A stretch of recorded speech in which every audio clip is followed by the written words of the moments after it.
Good afternoon. मेरी आवाज़ आ रही है? सब कुछ ठीक है? मेरी आवाज़ आ रही है? एक बच्चे ने लिखा है, मैं बिहार हूँ, I am Bihar. Radhe Radhe, good afternoon, वालेकुम अस्सलाम, जय भीम, गुड आफ्टरनून, जय हिंद, जय हिंद, जय हिंद, happy propose day, happy rose day. I think आज रोज डे है बच्चा।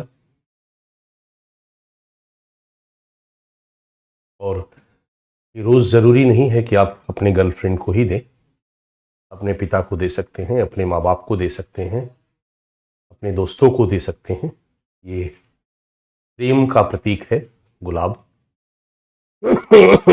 जय श्री राम, जय हिंद, जय भीम, जय राधे राधे, राधे कृष्णा, जय भारत, जय भारत। मैं बिल्कुल ठीक हूँ बच्चा। मेरी आपके चैट बॉक्स को देख रहा हूँ, मेरी निगाह आपके मेरे सामने स्क्रीन है, उसी पे आपका चैट बॉक्स चलता है, उसी को मैं देख रहा हूँ। सो हम लोग क्लास को शुरू करते हैं।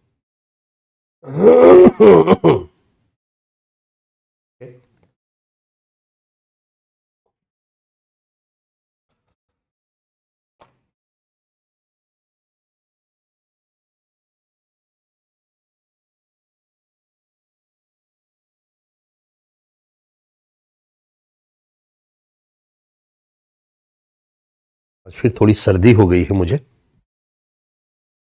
आपके सामने स्क्रीन पर है समग्र शिक्षा अभियान 2.0 2021। एक बात हम लोग ध्यान में रखें, आजादी के बाद स्टेप बाय स्टेप 2-3 लाइन में मैं समराइज करता हूं। आजादी के बाद आधुनिक भारत के निर्माण के लक्ष्य को प्राप्त करने के लिए, आधुनिक भारतीय समाज के लक्ष्य को प्राप्त करने के लिए आधुनिक शिक्षा के प्रचार प्रसार को आवश्यक माना गया। ऐसा महसूस किया गया कि आधुनिक शिक्षा के प्रचार प्रसार से लोगों की सोच तार्किक और वैज्ञानिक होगी, लोगों की सोच आधुनिक होगी, धर्म का अतार्किक अवैज्ञानिक प्रभाव कमजोर होगा और भारतीय समाज एक आधुनिक समाज की दिशा में अग्रसर होगा, परिवर्तित होगा, बदलेगा। इसलिए आधुनिक समाज के लक्ष्य को प्राप्त करने के लिए आधुनिक शिक्षा का प्रचार प्रसार जरूरी है। पूरे भारत के लोगों को आधुनिक शिक्षा प्रदान करना जरूरी है। लेकिन जब हमारा देश आजाद हुआ उस समय पूरे देश के लोगों के लिए आधुनिक शिक्षा प्रदान करने के लिए जो इंफ्रास्ट्रक्चर चाहिए था वो उपलब्ध नहीं था।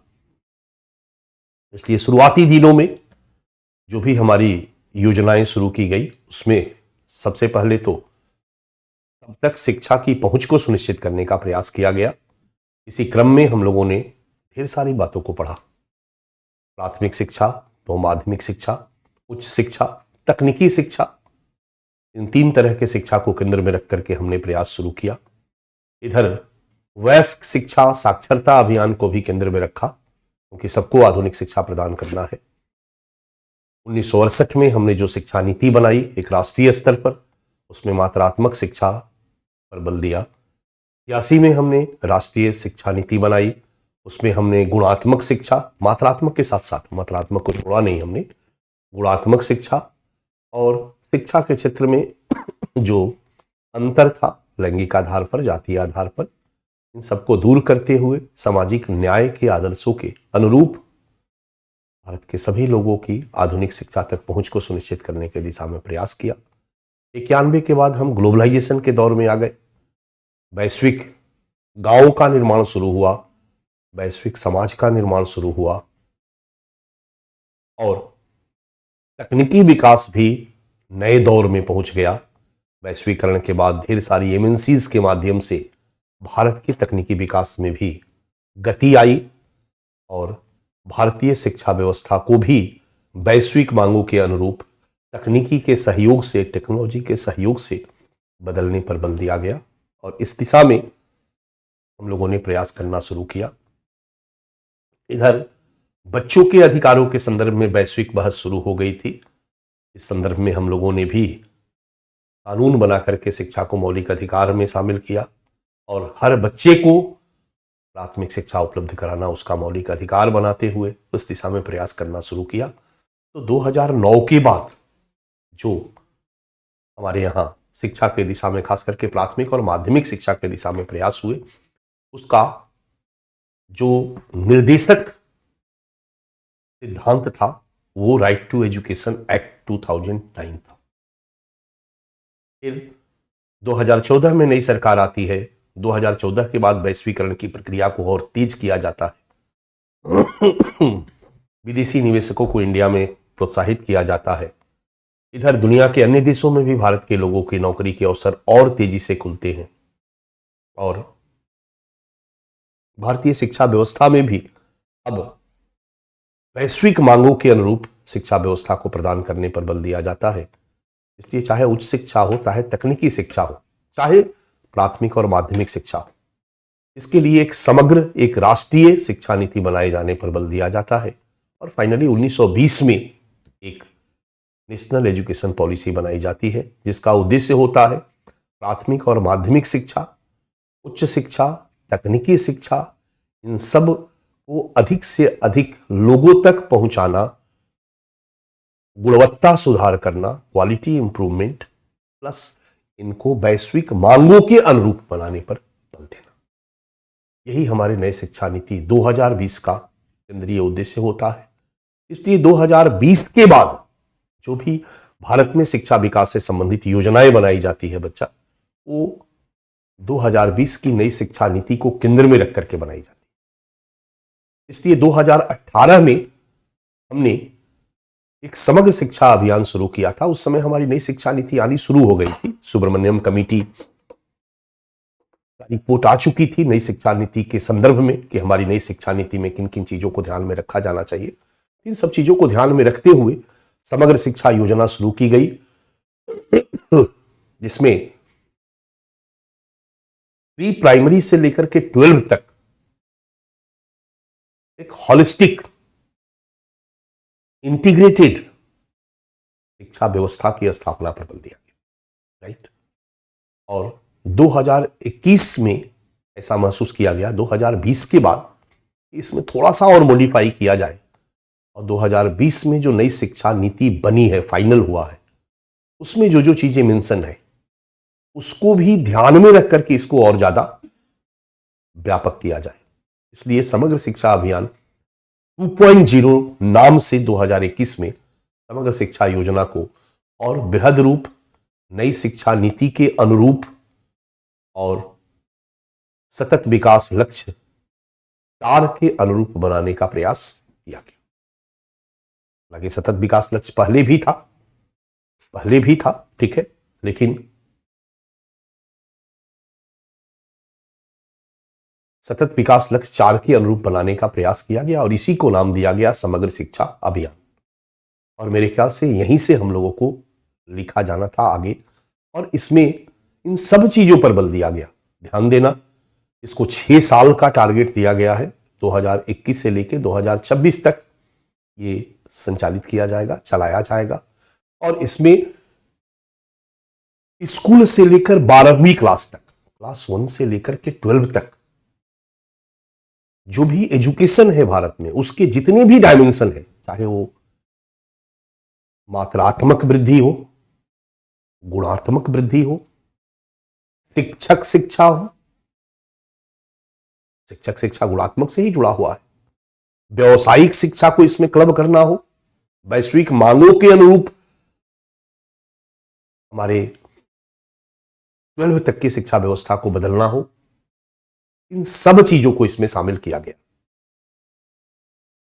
इसके अंतर्गत समग्र शिक्षा अभियान में शिक्षकों की क्षमताओं का विकास, शिक्षकों के प्रशिक्षण, इन सब चीजों पर बल दिया गया ताकि कुछ भी इसमें बाकी नहीं रहे। और यही नहीं, प्री प्राइमरी, यानी इस योजना के तहत जो प्री प्राइमरी की बातें उभर कर सामने आई थी, हालांकि ये समग्र शिक्षा योजना में भी थी, जो स्कूल के पहले के जो 3 साल है, क्योंकि जो नई शिक्षा नीति बनी और उसके पहले जो हमारी शिक्षा व्यवस्था थी उसमें आपको पता ही होगा कि 10+2 का प्रोविजन था। क्लास 8 तक प्रारंभिक शिक्षा थी, क्लास 8 के बाद 2 साल 9th 10th और 2 साल 11th 12th, यही था शिक्षा व्यवस्था। अब आ गया जो नई व्यवस्था आई, इस नई व्यवस्था में आ गया, नई शिक्षा नीति में जो आ गया NEP में जो आया बच्चा, वो आया 5+3+3+4, 12 साल की शिक्षा, क्लास 1 से क्लास 12 आ गया। 12 और 3 15 साल की शिक्षा। ये 3 साल बढ़ा कहां, तो क्लास 6 ईयर से 6 वर्ष की आयु से क्लास 1 में बच्चा पढ़ना शुरू करता था और क्लास 12 तक 12 साल पढ़ता था। उसके पहले जो 3 साल था, जो हमारे भारतीय संविधान के अनुच्छेद 45 में निहित है, जिसको हम प्री प्राइमरी कहते हैं, उन 3 साल के पढ़ाई को भी इसके साथ अब क्लब कर दिया गया। यानी अब सरकार वो 3 साल अलग नहीं, इसी पढ़ाई के पार्ट के रूप में विकसित करेगी। और पहला जो 5 साल की पढ़ाई होगी उसमें 3 साल प्री प्राइमरी वाला पढ़ाई और 2 साल क्लास 1 और 2, यानी 2 साल तक, यानी दूसरी क्लास तक जो बच्चा पढ़ेगा, क्लास 1 और 2, और पीछे का 3 साल वह एक प्रकार से प्रारंभिक बुनियाद आप कह सकते हैं, बेस पढ़ने के लिए। तो क्लास 1 और क्लास 2 और उधर पहले का 3 साल, और इसके बाद 5 साल की पढ़ाई के बाद वो तीसरा, चौथा और 5वां क्लास तक पढ़ेगा। तो 5th तक हो गया, पहले भी था। तो ये जो 3 साल है वो है क्लास 3rd, क्लास 4th और क्लास 5th। और ये 3 साल जो है वो है class 6th, class 7th, class 8, class 6th, class 7th, class 8। यानी पहले वाला जो था क्लास 5th तक, उसमें से 2 निकाल करके और उसके पहले प्री प्राइमरी के साथ क्लब कर दिया गया। तो 3 जो है ये है आपका इसमें क्लास 6th, 7th, 8, इसमें है क्लास 3, 4 और 5, और इसमें है 3 पहले वाला और +1 +2। और फिर ये जो 4 साल है इसमें बच्चा क्या पढ़ेगा, बच्चा पढ़ेगा 9th, बच्चा पढ़ेगा 10th, बच्चा पढ़ेगा 11th और बच्चा पढ़ेगा 12th। ये जो नई शिक्षा संरचना विकसित की गई, इस नई शिक्षा संरचना में अब समग्र शिक्षा अभियान को जब शामिल किया जाएगा तो प्री प्राइमरी से लेकर के 12 तक कंप्लीट शिक्षा, समग्र शिक्षा, शिक्षक शिक्षा, सब कुछ को शामिल करते हुए, व्यवसायिक शिक्षा, सब कुछ को शामिल करते हुए एक बड़ी व्यापक योजना शुरू की गई है 2026 तक के लिए। इसमें बाल वाटिका की स्थापना की जाएगी, यानी वो जो 3 साल शुरुआत में है बच्चे को पढ़ने के लिए, वो इस पूरी सीखने की प्रक्रिया को प्रॉपर निगरानी रखा जाएगा, शिक्षकों का प्रशिक्षण दिया जाएगा, उनको ट्रेनिंग दिया जाएगा, क्रिएटिविटी बच्चों को सिखाने की व्यवस्था की जाएगी, व्यवसायिक शिक्षा दी जाएगी, आधारभूत ढांचा के विकास पर बल दिया जाएगा, एक ऐसा वातावरण तैयार किया जाएगा जिसमें हर भाषा पर, क्योंकि ये सारी चीजें हमारी नई शिक्षा नीति का पार्ट है। अभी जस्ट इसके बाद मैं नई शिक्षा नीति आपको पढ़ाऊंगा तो आपको समझ में आ जाएगा।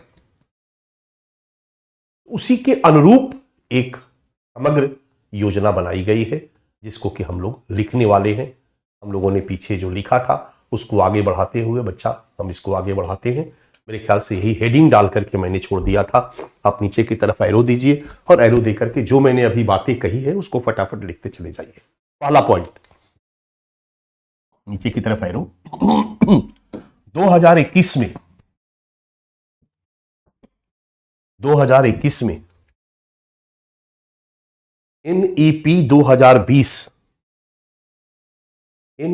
2020 नेशनल एजुकेशन पॉलिसी 2020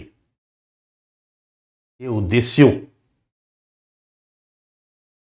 तथा एसडीजी सस्टेनेबल डेवलपमेंट गोल, सतत विकास लक्ष्य ये गोल 4 को समन्वित करते हुए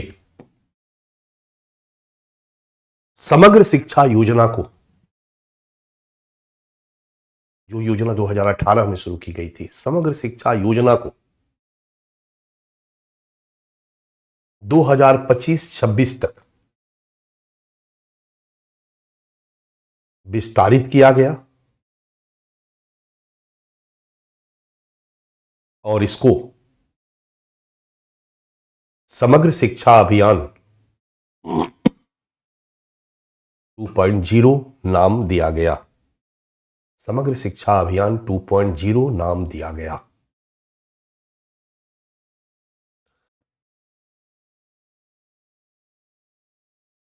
बीच से नीचे की तरफ तीर का निशान लिखो।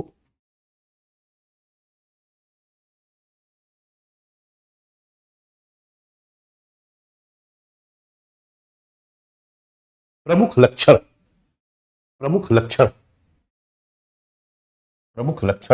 ऊपर से एरो दे दो। प्रमुख लक्षण नंबर 1, यह योजना नई शिक्षा नीति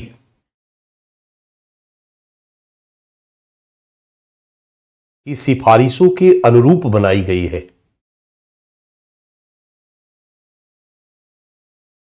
जिससे नई शिक्षा नीति के कार्यान्वयन में भी मदद प्राप्त होगी, जिससे नई शिक्षा नीति के कार्यान्वयन में भी मदद प्राप्त होगी। दूसरा, समग्र शिक्षा अभियान 2.0 को अगले 6 वर्षों तक कार्यान्वित किया जाएगा।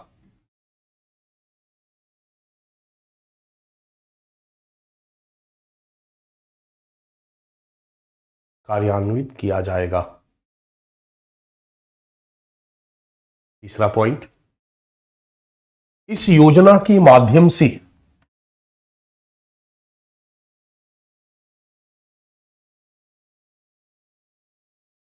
स्कूल से लेकर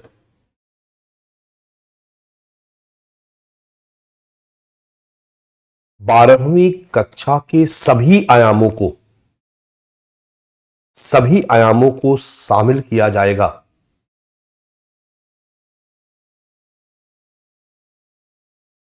जिससे कि छात्रों को बेहतर शिक्षा प्रदान की जा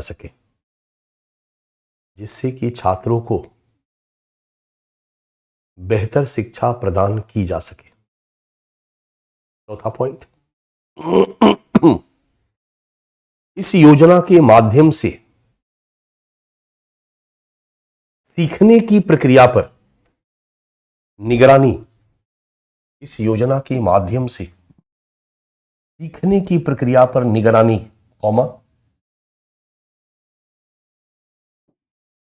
बाल बाटिका की स्थापना, जहां क्लास मतलब नर्सरी से KG 1 2 तक 3 साल तक बच्चे पढ़ेंगे, बाल बाटिका की स्थापना, शिक्षकों की क्षमताओं का विकास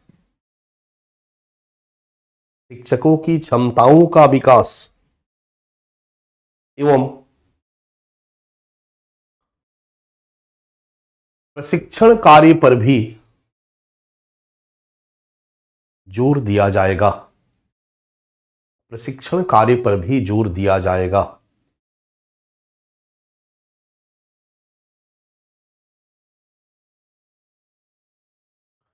तीसरा पॉइंट, पांचवा पॉइंट, शिक्षकों को प्रशिक्षित करने के लिए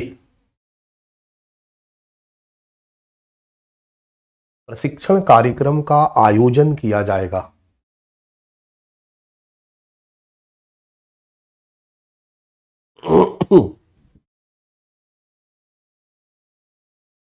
छठा पॉइंट, इस अभियान के माध्यम से आधारभूत ढांचा,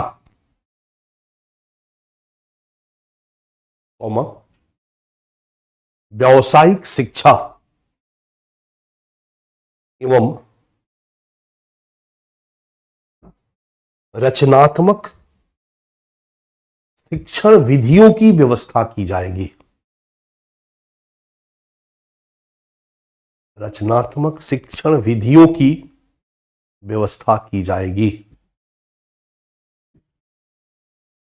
सातवां पॉइंट, विद्यालयों में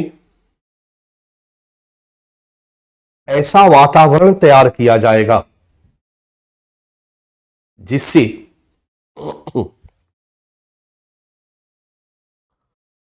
विभिन्न पृष्ठभूमि,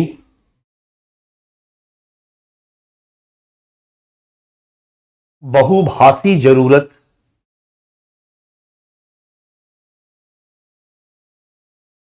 एवं बच्चों की विभिन्न क्षमताओं पर जोर दिया जा सके,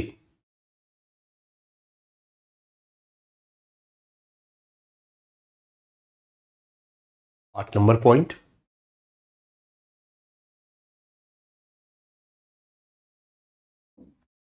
इस योजना के अंतर्गत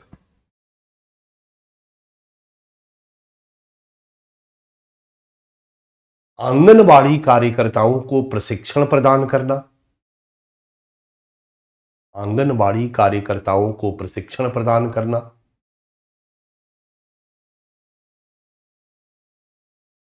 बालिकाओं के हॉस्टल में सैनिटरी पैड की, बालिकाओं के हॉस्टल में सैनिटरी पैड की व्यवस्था करना,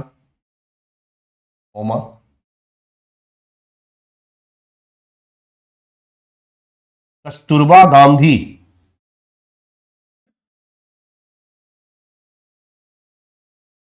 बालिका विद्यालय का विस्तार करना, कस्तूरबा गांधी बालिका विद्यालय का विस्तार करना आदि जैसे प्रावधान शामिल किए गए हैं।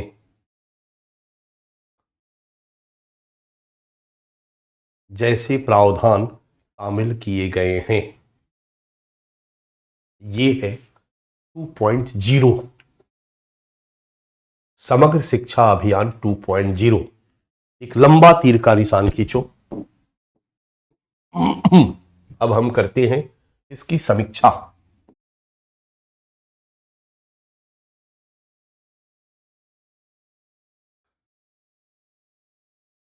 समीक्षा हेडिंग डालो, आप नीचे की तरफ एरो देकर लिखो। निश्चित रूप से समग्र शिक्षा योजना, दोनों की समीक्षा हम एक जगह क्लब करके कर देते हैं। समग्र शिक्षा योजना एवं समग्र शिक्षा अभियान 2.0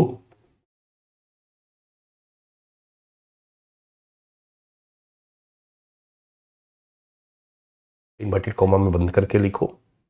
समग्र शिक्षा योजना इन्वर्टेड कॉमा क्लोज एवं समग्र शिक्षा अभियान 2.0 इन्वर्टेड कॉमा क्लोज भारत सरकार की एक महत्वपूर्ण पहल है। भारत सरकार की एक महत्वपूर्ण पहल है जिसमें पहली बार शिक्षक, तकनीक एवं वैश्विक मांगों पर केंद्रित करते हुए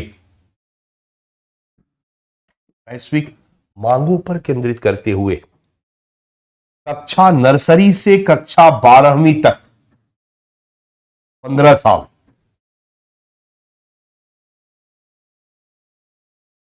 इसको हम प्री प्राइमरी कहते हैं। प्राइमरी के पहले 3 साल, फिर 1 नंबर क्लास 1 से 12 12 साल, 15 साल। कक्षा नर्सरी से 12वीं तक की शिक्षा व्यवस्था को एकीकृत करके अब अलग अलग संस्थाएं नहीं चलाएगी, एक ही जगह। स्वाभाविक सी बात है कि मैनेजमेंट करना भी बड़ा आसान हो जाएगा। अगर एक प्रिंसिपल बैठा है और सारी शिक्षा और एक ही जगह से सारी शिक्षा मैनेज की जा रही है, एकीकृत करके और शिक्षा व्यवस्था में गुणात्मक सुधार करके इसको एसडीजी 4 तथा एनईपी 2020 के अनुरूप बनाने पर बल दिया गया है। अनुरूप बनाने पर बल दिया गया है, फुल स्टॉप। यह योजना यदि समुचित रूप से क्रियान्वित की जाती है, यह योजना यदि समुचित रूप से क्रियान्वित की जाती है तो यह कई रूपों में लाभकारी परिणाम उत्पन्न कर सकती है। कई रूपों में लाभकारी परिणाम को अंडरलाइन करो, लाभकारी परिणाम उत्पन्न कर सकती है, कौमा, जैसे इसका लाभ, इसका महत्व। अगर इंपॉर्टेंस भी पूछता है तो हम यही लिखेंगे, लाभ भी पूछता है तो हम यही लिखेंगे। लाभकारी परिणाम उत्पन्न कर सकती है, जैसे 1 नंबर पॉइंट, इससे सब में लाभ दिखा देंगे। इसे इंटीग्रेट करके करना और इंटीग्रेट करके मैनेज करना आसान हो जाएगा, क्योंकि शुरू से लेकर अंत तक 12वीं तक 15 साल तक शिक्षा एकीकृत रूप से दी जा रही है। एकीकृत प्रबंधन संभव हो पाएगा, क्वालिटी सुधरेगी, सीखने की क्षमता का विकास होगा, शिक्षकों की गुणवत्ता सुधरेगी, व्यावसायिक शिक्षा और वैश्विक मांगों के अनुरूप शिक्षा संभव हो पाएगी। सारी चीजें हम लाभ में दिखाते चले जाएंगे। हमारे सरकार के रिसोर्सेज, संसाधन कम लगेंगे, कम खर्च होंगे ना एक ही जगह इंटीग्रेट करने से। इससे संपूर्ण रूप में एकीकृत स्कूल का प्रबंधन संभव हो सकेगा। इससे गुणवत्ता युक्त शिक्षा और सीखने की क्षमता का विकास संभव हो सकेगा, और सीखने की क्षमता का विकास संभव हो सकेगा। तीसरा, इससे स्कूली शिक्षा में कौशल विकास पर जोर देने से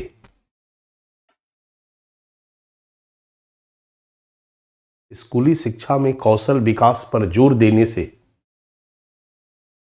शिक्षा को रोजगार उन्मुख बनाना संभव हो सकेगा।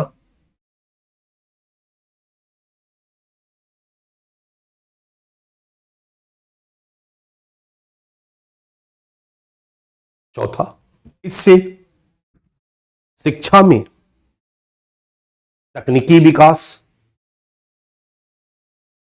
विकास, कौमा, जैसे DTR channel, comma, digital mode एवं स्मार्ट क्लासरूम, डिजिटल मोड एवं स्मार्ट क्लासरूम आदि से शिक्षा की सर्वसुलभता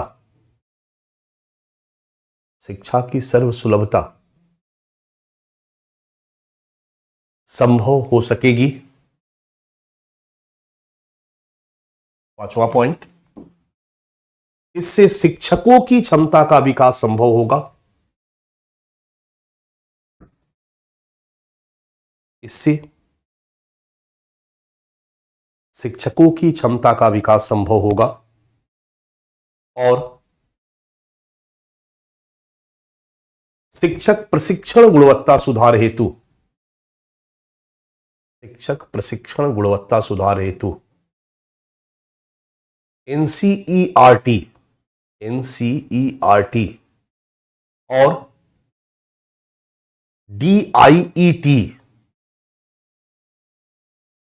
डीआईईटी का सशक्तिकरण संभव होगा। इसमें खेलो इंडिया पर भी बल दिया गया है।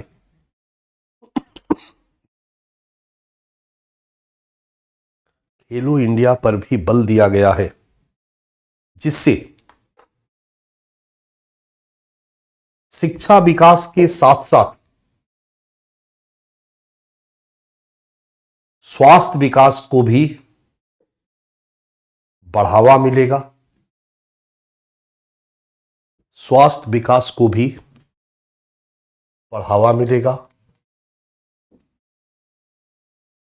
इससे संसाधनों का एकीकरण, रिसोर्सेज जो है उसका इंटीग्रेशन संभव होगा। संसाधनों का एकीकरण, पाठ्यक्रम का एकीकरण,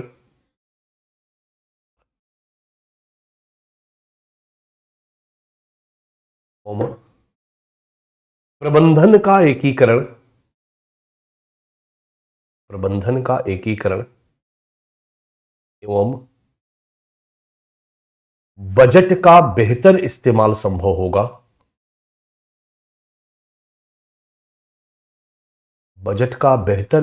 संभव होगा। और राज्यों को अपने उपलब्ध संसाधनों के हिसाब से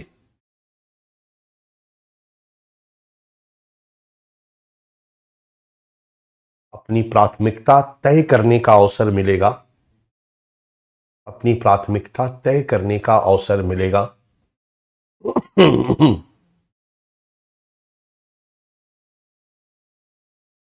8 नंबर, इससे बच्चों के स्कूली शिक्षा को, एक बार घुस गए तो अंत तक करके निकलोगे ऐसी संभावना रहेगी। इससे बच्चों के स्कूली शिक्षा को 12वीं तक जारी रखने को बढ़ावा मिलेगा। 12वीं तक जारी रखने को बढ़ावा मिलेगा। लास्ट पॉइंट, यह भारतीय छात्रों को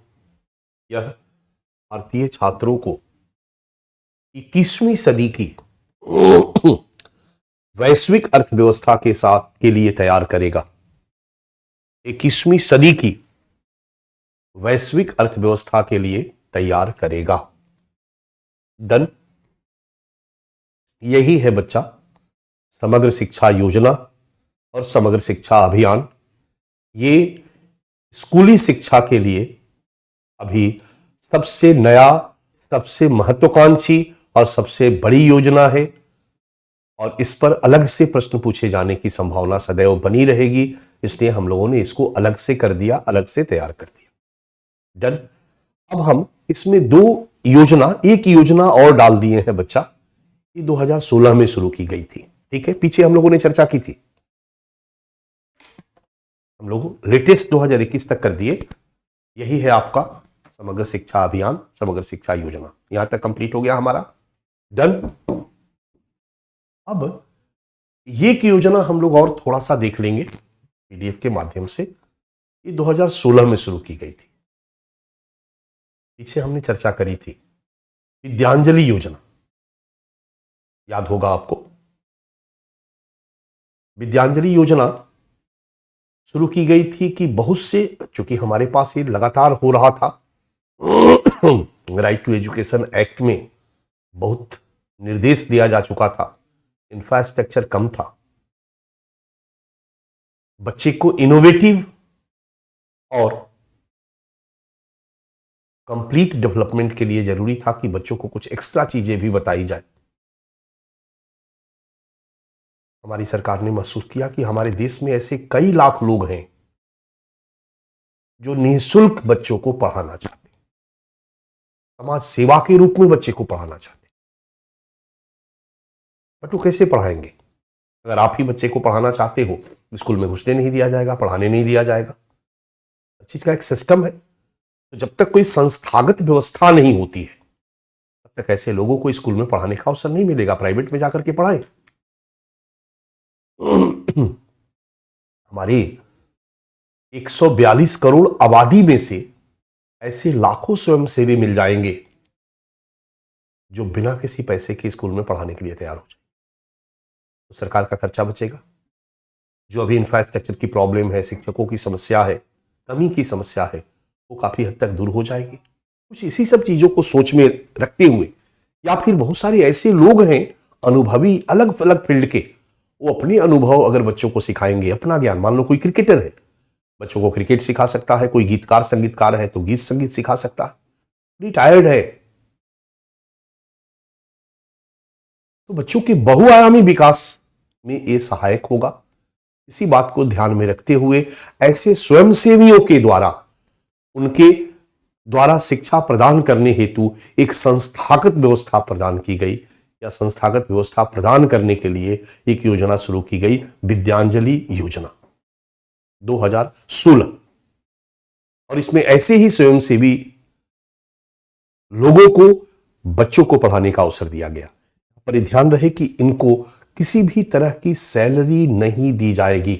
इस योजना का पर्पस यही है, इनको कोई सैलरी नहीं दी जाएगी। ये नियमित और व्यवसायिक शिक्षक नहीं होंगे, एकदम सैलरी टाइप ढीली आ रहे हो, अलग से होंगे। सरकार ने इस योजना को शुरू करते समय स्पष्ट किया, भले परोक्ष रूप से मंशा रही हो, लेकिन सरकार ने स्पष्ट किया कि यह सरकार की शिक्षकों की कमी की समस्या का समाधान नहीं है, यह विकल्प नहीं है। सरकार शिक्षकों को रखेगी, शिक्षकों की कमी को दूर करने का लगातार प्रयास करती रहेगी। यह एक अतिरिक्त पहल है, यह एक एक्स्ट्रा इनिशिएटिव है। ये नहीं कि शिक्षक कम है तो ला करके शिक्षक से पढ़ावा दिया जाए, और किसी भी ऐरू गैरू से भी नहीं पढ़वाया जाएगा, बल्कि ऐसे स्वयंसेविकों की न्यूनतम अर्हताओं को भी ध्यान में रखा जाएगा, उनको प्रॉपर एक प्रोसेस से गुजारा जाएगा, तब उनको पढ़ाने का मौका दिया जाएगा। इनको कोई मौद्रिक भुगतान नहीं दिया जाएगा, राइट। और 2021 में नई शिक्षा नीति बनाई गई। क्लियर है कि 2016 की योजना है, तो नई शिक्षा नीति जब 2020 में बनाई गई तो विद्यांजलि 2.0 शुरू किया गया, 2.0। और इसमें कुछ और चीजें जोड़ दिया गया।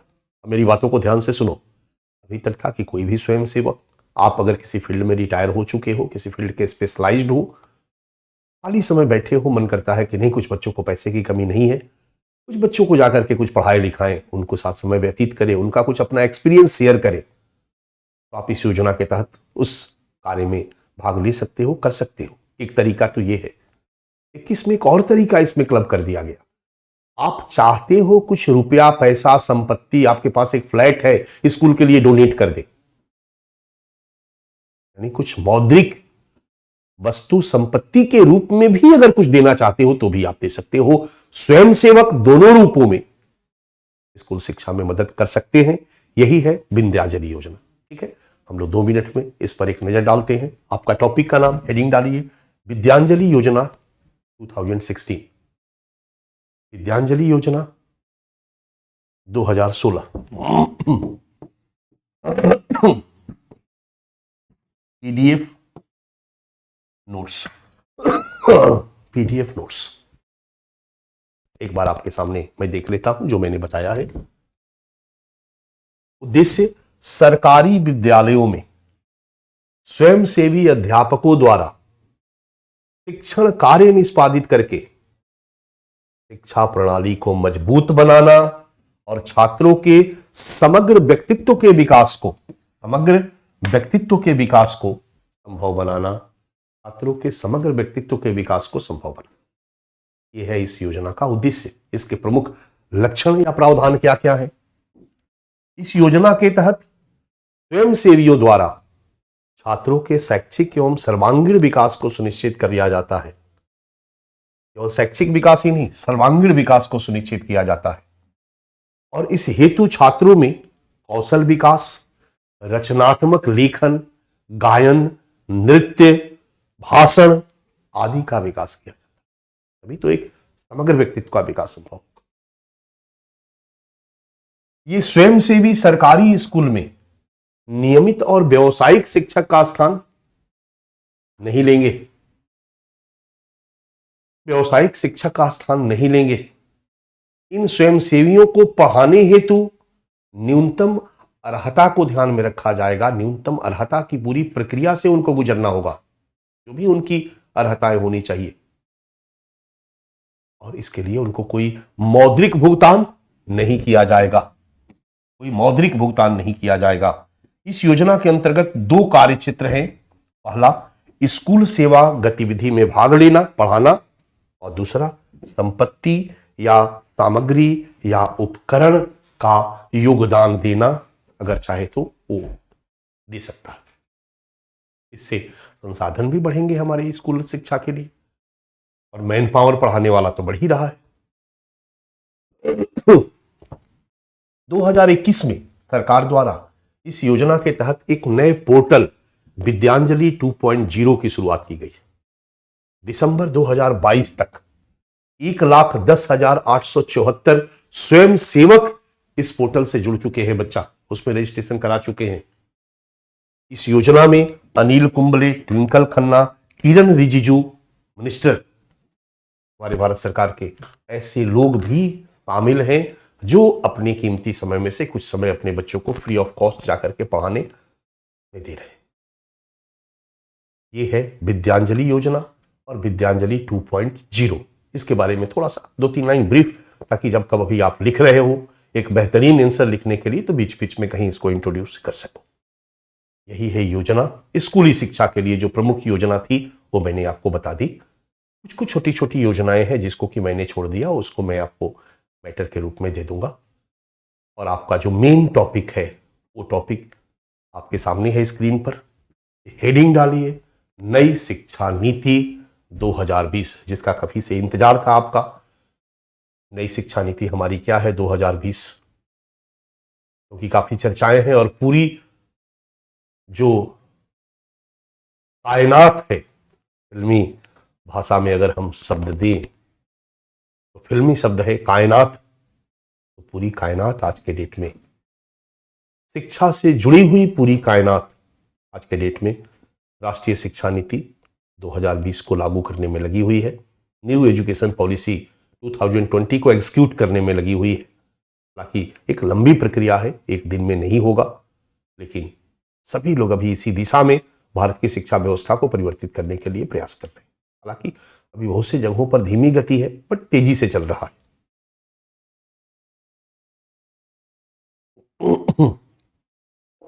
2020 मैंने पहले भी बताया कि हमारे पास एक पहल आया, राइट टू एजुकेशन एक्ट 2009। दूसरा पहल आया सतत विकास लक्ष्य 2015, और तीसरा पहल आया जो इन्हीं सब चीजों को ध्यान में रख करके किया गया, वो था नई शिक्षा नीति 2020। मैंने पहले भी बता दिया है कि हमारे यहां वैश्वीकरण, तकनीकी विकास, sustainable development goal, right to education act, ये सब ऐसी घटनाएं थी जिसको ध्यान में रखते हुए अपनी पुरानी शिक्षा नीति में बदलाव लाना जरूरी लग रहा था, जरूरी महसूस किया गया था। इन्हीं सब चीजों को ध्यान में रख करके एक नई एजुकेशन पॉलिसी बनाने की प्रक्रिया शुरू हो चुकी थी। सुब्रमण्यम कमेटी का गठन किया गया। 2016 में सुब्रमण्यम कमेटी ने अपनी नई शिक्षा नीति का प्रारूप जारी किया। फिर उस पर विरोध भी हुआ, डिस्कशन भी हुआ। फिर इस पर फाइनल ड्राफ्ट बनाने के लिए कस्तूरी रंगन कमेटी का गठन किया गया। उन्होंने भी अपना फाइनल ड्राफ्ट जारी किया, और जारी करने के बाद ढेर सारे बहस, ढेर सारे आलोचनाएं, ढेर सारे समर्थन से गुजरते हुए फाइनली 2020 में 29 जुलाई 2020 को हमारी सरकार ने इस नई शिक्षा नीति को की घोषणा करी। और ये नई शिक्षा नीति के माध्यम से स्कूली शिक्षा, उच्च शिक्षा, तकनीकी शिक्षा के क्षेत्र में ढेर सारे नए नए सुधारों का प्रस्ताव किया गया है। ढेर सारे नए नए सुधारों का प्रस्ताव किया गया। तो बच्चा, हम सबसे पहले नीचे की तरफ तीर का निशान देते हैं। तीर का निशान देकर के पीडीएफ नोट्स हम देते हैं। ये बहुत बड़ा है, बड़ा लिखने में पता चला 2 दिन हम लोग लिखने में लगा दिए। तो इसका पीडीएफ नोट्स मैंने आपको मेरे ख्याल से दे भी दिया है, ये आपको मिल भी गया होगा। तो हम लोग इसको आगे बढ़ाते, ठीक है।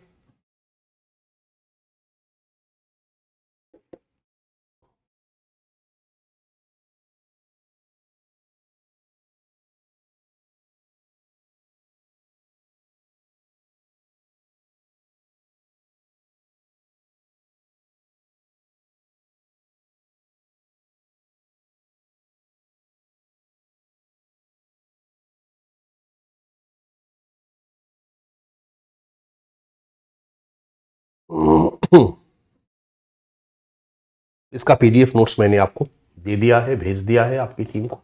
जिस टीम के पास, उसके पास से आपके पास चला गया होगा। बस हम लोग इसको एक बार नजर डालते हैं और इसको समझने का प्रयास करते हैं। मोटा मोटी अभी तक बहुत सारी बातें हम लोग योजनाओं को पढ़े जो 2020 के बाद शुरू की गई। इससे एक पता चल चुका होगा कि क्या क्या बड़े बदलाव की जरूरत थी। शुरुआती दिनों में जो शिक्षा का डिफिनीशन था, जिसको लेकर के शिक्षा चलाई जा रही थी, वो शिक्षा लकीर का फकीर बनाने वाली थी। ये सारे अनुसंधान हुए और ऐसा महसूस किया गया कि जो शिक्षा का वास्तविक अर्थ है, उस अर्थ में शिक्षा व्यवस्था दी जानी चाहिए। शिक्षा केवल डिग्री देकर नौकरी प्रदान करने वाली नहीं होनी चाहिए, रोजगारोन्मुख की होनी चाहिए, लेकिन एक अच्छा मानव बनाने वाली होनी चाहिए। ए फॉर एप्पल न बताया जाए, बल्कि बच्चों में इस तरह की क्षमताओं का विकास किया जाए कि वो खुद ए फॉर एप्पल और ए फॉर आंध्र प्रदेश दोनों बना दे, तीनों बना ले, चारों बना ले, सैकड़ों शब्द बना ले, वो सैकड़ों शब्द ढूंढ ले। वो अगर हम ए फॉर एप्पल तक सीमित कर दिए, बी फॉर बॉय तक सीमित कर दिए, तो फिर बी फॉर बैग वो नहीं ढूंढ पाएगा।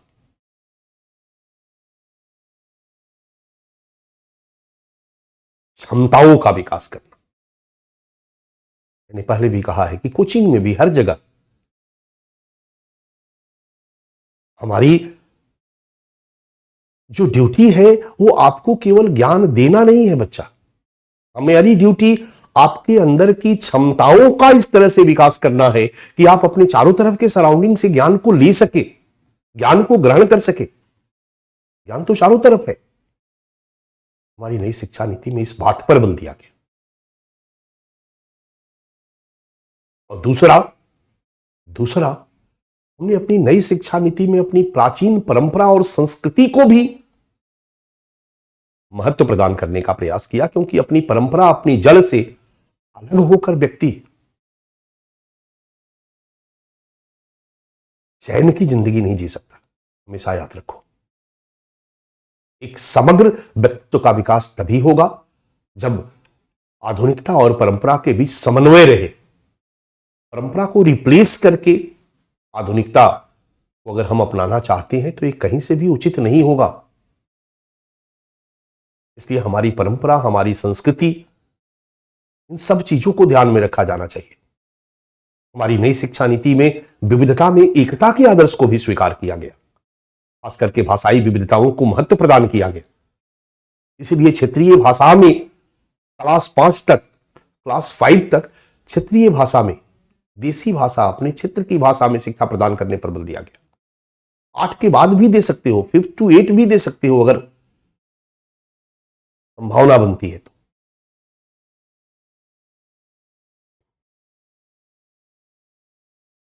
हमारे लिए अभी सबसे बड़ी चुनौती थी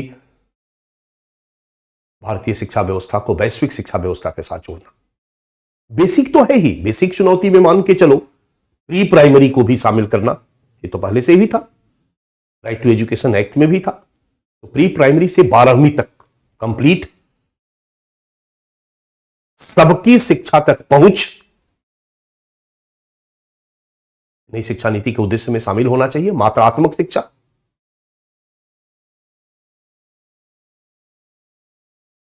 गुणात्मक शिक्षा, क्वालिटी वाला एजुकेशन, ताकि विश्व के साथ हम प्रतिस्पर्धा कर सके। शिक्षक शिक्षा, क्वालिटी बढ़ाने के लिए शिक्षक शिक्षा, ढेर सारे स्टैंडर्ड का निर्माण, क्वालिटी एजुकेशन जरूरी चाहिए।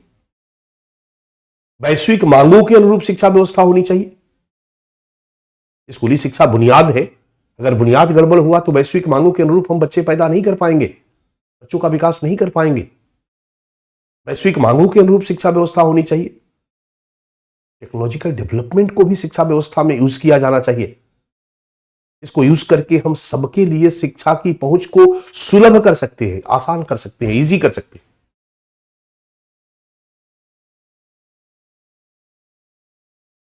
ये हमारे प्रारंभिक शिक्षा का, स्कूली शिक्षा का, कह सकते हो 12वीं तक की शिक्षा का आधार होना चाहिए। अटकाने वाली शिक्षा नहीं होनी चाहिए, डिसाइडेड होना चाहिए किसके बाद कहां आपको जाना है। हायर एजुकेशन को भी मात्रात्मक वृद्धि और गुणात्मक वृद्धि दोनों पर बल दिया जाना चाहिए। तकनीकी शिक्षा को भी बढ़ावा देना चाहिए। भारत में हायर एजुकेशन या शिक्षा व्यवस्था में, खास करके हायर एजुकेशन में, विश्व शिक्षा से भी जोड़ने का प्रयास करना चाहिए। यानी विश्व के विश्वविद्यालय, बहुत दिनों से चर्चा चल रही थी कि वैश्विक विश्वविद्यालय या वैश्विक स्तर पर शिक्षण संस्थान जो है वो भारत पर में भी अपना परिसर खोल सकते हैं। हार्वर्ड यूनिवर्सिटी,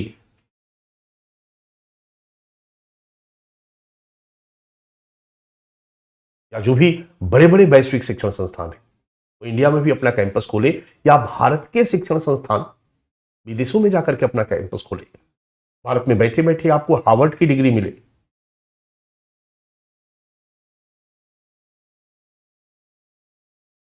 और वहां के लोगों को भारतीय शिक्षण संस्थान में आईआईटी की डिग्री लेने में आसानी हो, तभी जाकर के हम वैश्विक मांगों के अनुरूप अपनी शिक्षा व्यवस्था को साकार कर सकेंगे और विश्व के लेवल में अपने एजुकेशन सिस्टम को ले आ सकेंगे। इन सब चीजों पर ध्यान दिया गया। शिक्षा के साथ स्वास्थ्य विकास, समग्र व्यक्तित्व विकास, इन सब चीजों पर बल दिया गया। शिक्षा के क्षेत्र में विद्यमान असमानताओं को दूर करने पर बल दिया गया। नया पैटर्न की मैंने चर्चा करी ही, 5+3+3+4 के पैटर्न पे अब एजुकेशन दिया गया। इससे एजुकेशन में इंटीग्रेशन संभव होगा, इंटीग्रेटेड मैनेजमेंट संभव होगा। हायर एजुकेशन में भी ढेर सारी संस्थाएं रेगुलेट कर रही थी, क्योंकि रेगुलेशन की समस्या बहुत बड़ी चीज है। अलग अलग जगह का सिलेबस एक बहुत बड़ी समस्या है। बिहार बोर्ड का पैटर्न अलग है, यूपी बोर्ड का पैटर्न अलग है, तमिलनाडु बोर्ड का पैटर्न अलग है। आप समझ सकते हो कितनी समस्याएं हैं। पहले से भी इस तरह की व्यवस्था में सुधार की प्रक्रिया चल रही थी। पहले इंजीनियरिंग कॉलेज में हर जगह का अलग अलग एंट्रेंस टेस्ट हुआ करता था। धीरे धीरे इसको इंटीग्रेट करने का प्रयास किया गया। उस तरह से तमाम शिक्षण संस्थाओं को रेगुलेट करने के लिए भी सुब्रमण्यम कमेटी ने कहा था कि यूजीसी को खत्म कर दिया जाए। सुब्रमण्यम कमेटी ने कहा था मेडिकल काउंसिल ऑफ इंडिया को खत्म कर दिया जाए।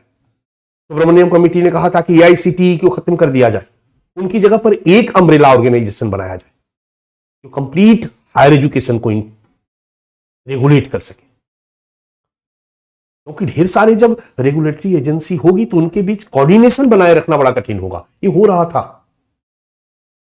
हायर एजुकेशन में इस कमी को भी दूर करने का प्रयास किया जा रहा था, चल रहा था। इस नई शिक्षा नीति में इन सब चीजों को भी ध्यान में रखा गया कि रेगुलेशन का एक अम्ब्रेला अप्रोच हो जो रेगुलेशन का काम करे। मैंने पहले ही बताया कि भाषाई विविधता को बढ़ावा देना, क्लास 5 तक अपने अपने भाषा में शिक्षा देना, 2030 तक प्री प्राइमरी से लेकर के माध्यमिक स्तर तक 100% ग्रॉस एनरोलमेंट रेशियो को बढ़ाने पर बल, हायर एजुकेशन में 50% एडमिशन पर बल। ये सारी चीजें की गई, इस नई शिक्षा नीति में शामिल किया गया। इवैल्यूएशन, जो भी हमारे शिक्षा व्यवस्था है उसका इवैल्यूएशन एक इंपॉर्टेंट पार्ट है, उसके लिए भी एक व्यवस्थित प्रयास किया गया। शिक्षा के क्षेत्र में समानता लाने के लिए आर्थिक रूप से वंचित समूहों की शिक्षा पर भी विशेष जोर इस नई शिक्षा नीति में दिया गया है। व्यवसायिक शिक्षा को शामिल करना, क्लास 6 से ही सिलेबस में व्यवसायिक शिक्षा को शामिल कर दिया जाएगा। शिक्षा के क्षेत्र में लिंग असमानता को दूर करना हमारी नई शिक्षा नीति में शामिल है, यानी मात्रात्मक वृद्धि, गुणात्मक वृद्धि, सामाजिक न्याय से युक्त विकास, तकनीकी से जोड़ करके शिक्षा को सर्वसुलभ बनाना, व्यवसायिक शिक्षा पर बल देना, वैश्विक मांगों के अनुरूप शिक्षा व्यवस्था को ले जाना, एसडीजी के मांगों के अनुरूप, लक्ष्यों के अनुरूप शिक्षा व्यवस्था को ले जाना, पूरे भारत में शिक्षा व्यवस्था को एकीकृत करने का प्रयास, ये तमाम तरह की चीजें, शिक्षकों की गुणवत्ता को सुधारने का प्रयास, जो भी हमारे संसाधन है उनको और ऑर्गेनाइज करने का प्रयास, इन सब चीजों के लिए पैसा चाहिए तो पैसा बढ़ाने का प्रयास। मैंने कहा कि केंद्र राज्यों के सहयोग से, अकेले केंद्र नहीं, ध्यान रखना, राज्यों के सहयोग से जीडीपी का 6% तक, जीडीपी का 6% तक शिक्षा के क्षेत्र में खर्च करने का लक्ष्य लक्षित किया गया। इस शिक्षा नीति में बल दिया गया। दूरस्थ शिक्षा में ढेर सारे लोगों को एनरोलमेंट कराने पर बल दिया गया ताकि सब तक शिक्षा की पहुंच को सुलभ बनाया जा सके। व्यावसायिक शिक्षा को हायर एजुकेशन का एक पार्ट बना दिया गया। व्यावसायिक शिक्षा हायर एजुकेशन का एक पार्ट होगा, तभी जाकर के शिक्षा रोजगार का एक साधन बनेगा। लेकिन जो बेसिक शिक्षा होगा पर्सनालिटी डेवलपमेंट की दिशा में फोकस्ड होगा। तो जो स्कूल से पढ़ के निकलेगा वह एक फंक्शनल पर्सनालिटी के रूप में निकल करके आएगा और वहां से उसकी अलग अलग धारा भी सुनिश्चित हो जाएगी। और फिर जिस धारा में हायर एजुकेशन में जाएगा वहां पर व्यावसायिक शिक्षा को हायर एजुकेशन का पार्ट बनाया जाएगा ताकि शिक्षा को रोजगारोन्मुख बनाया जाए। इसके अलावा रिसर्च पर भी बल दिया गया, क्योंकि जब तक किसी भी देश में अनुसंधान कार्य पर फंड नहीं खर्च किया जाता है, अनुसंधान कार्य पर बल नहीं दिया जाता है, बहुत सारे नए आविष्कार शिक्षा के क्षेत्र में प्राप्त नहीं हो पाते हैं। इसके अलावा एक और चीज इसमें नहीं गई, जिसको हम कहते हैं एकाधिक प्रवेश निकास का विकल्प। मान लो अगर आप बीए पार्ट 1 में एडमिशन लेते हो, इंजीनियरिंग में आप एडमिशन लेते हो, बीटेक में एडमिशन लेते हो, ये जान जाओ। सबसे पहले तो इन सब चीजों में एडमिशन लेने के लिए एक सेंट्रलाइज एग्जामिनेशन किया जाएगा।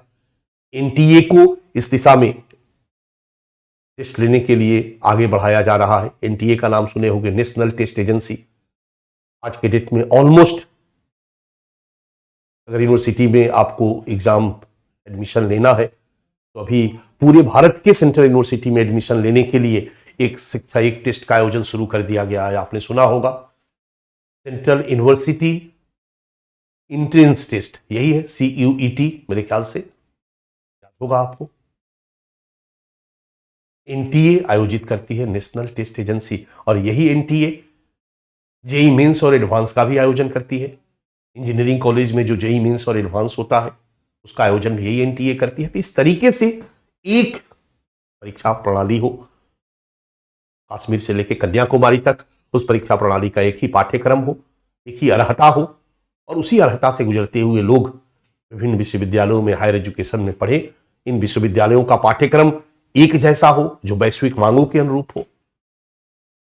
और एक और चीज जो मैं अभी कहने जा रहा था, बीच में मैंने ब्रेक किया, वो था अगर आपने इंजीनियरिंग में एडमिशन लिया, आपने 1 साल की पढ़ाई करी, किसी कारण से आपने ड्रॉप कर दिया, तो आप कोई दिक्कत नहीं, आपको 1 साल की एक डिप्लोमा डिग्री मिल जाएगी। मेरी बात समझ में आ रही है? आप 4 साल का पूरा पढ़ाई नहीं पूरा की, आपने 2 साल में ही ड्रॉप कर दिया, तो 2 साल की आपको डिग्री मिल जाएगी। 3 साल में ड्रॉप किया तो 3 साल की डिग्री मिल जाएगी। आज के डेट में क्या था, बीए पार्ट 1 में आपने एडमिशन लिया, किसी कारण से आपका एग्जाम पढ़ाई छूट गया तो आपको कोई डिग्री नहीं मिलती थी। बीए पार्ट 1, पार्ट 2, पार्ट 3 3 साल पढ़ने के बाद ही आपको डिग्री मिलती थी। पूरा इंजीनियरिंग कंप्लीट करने के बाद ही आपको डिग्री मिलती थी। अब ऐसा सिस्टम नहीं रहेगा। आपने 1 साल भी पढ़ा तो एक डिग्री आपको मिल जाएगी, ताकि उस डिग्री के बल पर किसी कारण से, आर्थिक कमी से आपकी पढ़ाई छूटी है, लेकिन उस डिग्री के बल पर आपको नौकरी मिलेगी। ये व्यवस्था की गई। एक दौर आया था बच्चा हर क्षेत्र में जहां स्पेशलाइजेशन पर बल दिया जा रहा था। राजनीतिक घटनाओं का अध्ययन राजनीति शास्त्र का विद्यार्थी करेगा, और सामाजिक घटनाओं का अध्ययन समाज शास्त्र का विद्यार्थी करेगा। अगर आर्थिक घटनाओं का अध्ययन करना है तो अर्थशास्त्र का प्रोफेसर करेगा तो ज्यादा अच्छा होगा। धीरे धीरे ये सोच खत्म हो रही है। विशेषीकरण की जगह मल्टी जो सब्जेक्ट है, अलग अलग अलग अलग सबको इंटीग्रेट करके, अगर मान लो किसी घटना का अध्ययन करना है, सोशियोलॉजी वाला, पॉलिटिकल साइंस वाला, इकोनॉमिक्स वाला, सब अगर जाकर के अध्ययन करते हैं तो उस घटना के पॉलिटिकल डायमेंशन का अध्ययन पॉलिटिकल साइंस वाला ज्यादा बेहतर करेगा, इकोनॉमिक डायमेंशन का अध्ययन इकोनॉमिक्स वाला ज्यादा बेहतर करेगा। इसको हम कहते हैं multi disciplinary study, research, education. नई शिक्षा नीति में मल्टी डिसिप्लिनरी एजुकेशन पर बल दिया गया और इस तरह के विश्वविद्यालयों की स्थापना का प्रयास किया गया। इस नई शिक्षा नीति का यह एक महत्वपूर्ण पहलू है। पाया गया कि इससे जो आउटपुट मिलेगा वो बेहतर मिलेगा। रेगुलेशन के लिए मैंने कहा था एक higher education commission for India, भारतीय उच्च शिक्षा आयोग के गठन पर बल दिया गया। एक भारतीय उच्च शिक्षा आयोग होगा, इसके अंतर्गत अलग अलग कामों के लिए अलग अलग काउंसिल का गठन किया जाएगा और यही एक प्रमुख नियामक रेगुलेटरी एजेंसी होगी। इसी के अधीन पूरे भारत की उच्च शिक्षा कंट्रोल की जाएगी, अलग अलग नहीं।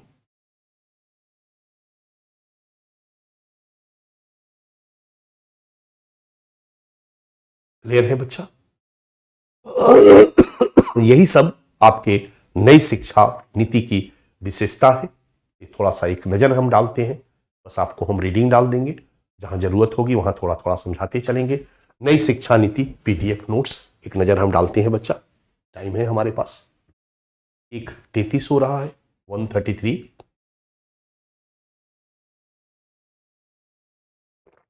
2:30 तक हमारे पास समय है, 2:30 बजे तक हम लोग पढ़ सकते हैं आराम से। चलिए, केंद्र सरकार द्वारा 29 जुलाई 2020 को राष्ट्रीय शिक्षा नीति 2020 की घोषणा की गई।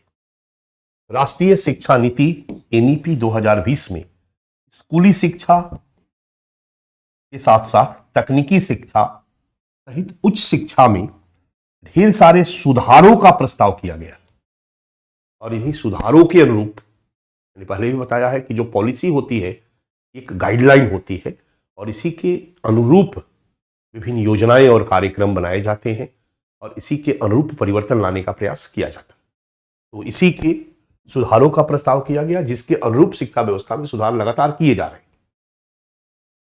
मुख्य उद्देश्य, लक्षण, सुधार, प्रस्ताव जो भी कहो, प्रावधान जो भी कहो। पहला, प्री प्राइमरी स्कूल से, ये सब बेसिक है, एक लाइन में आपको समझ में आ जाएगा, बहुत कुछ इस पर बोल चुका हूं।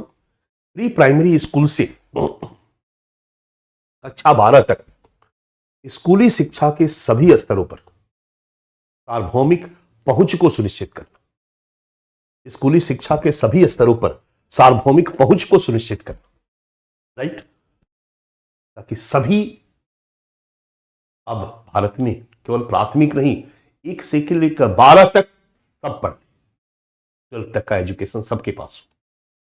दूसरा, 3 से 6 वर्ष के, प्री प्राइमरी बचा रह गया, 3 से 6 वर्ष के बीच के सभी बच्चों के लिए गुणवत्तापूर्ण प्रारंभिक बचपन देखभाल को और इसकी शिक्षा को सुनिश्चित करना।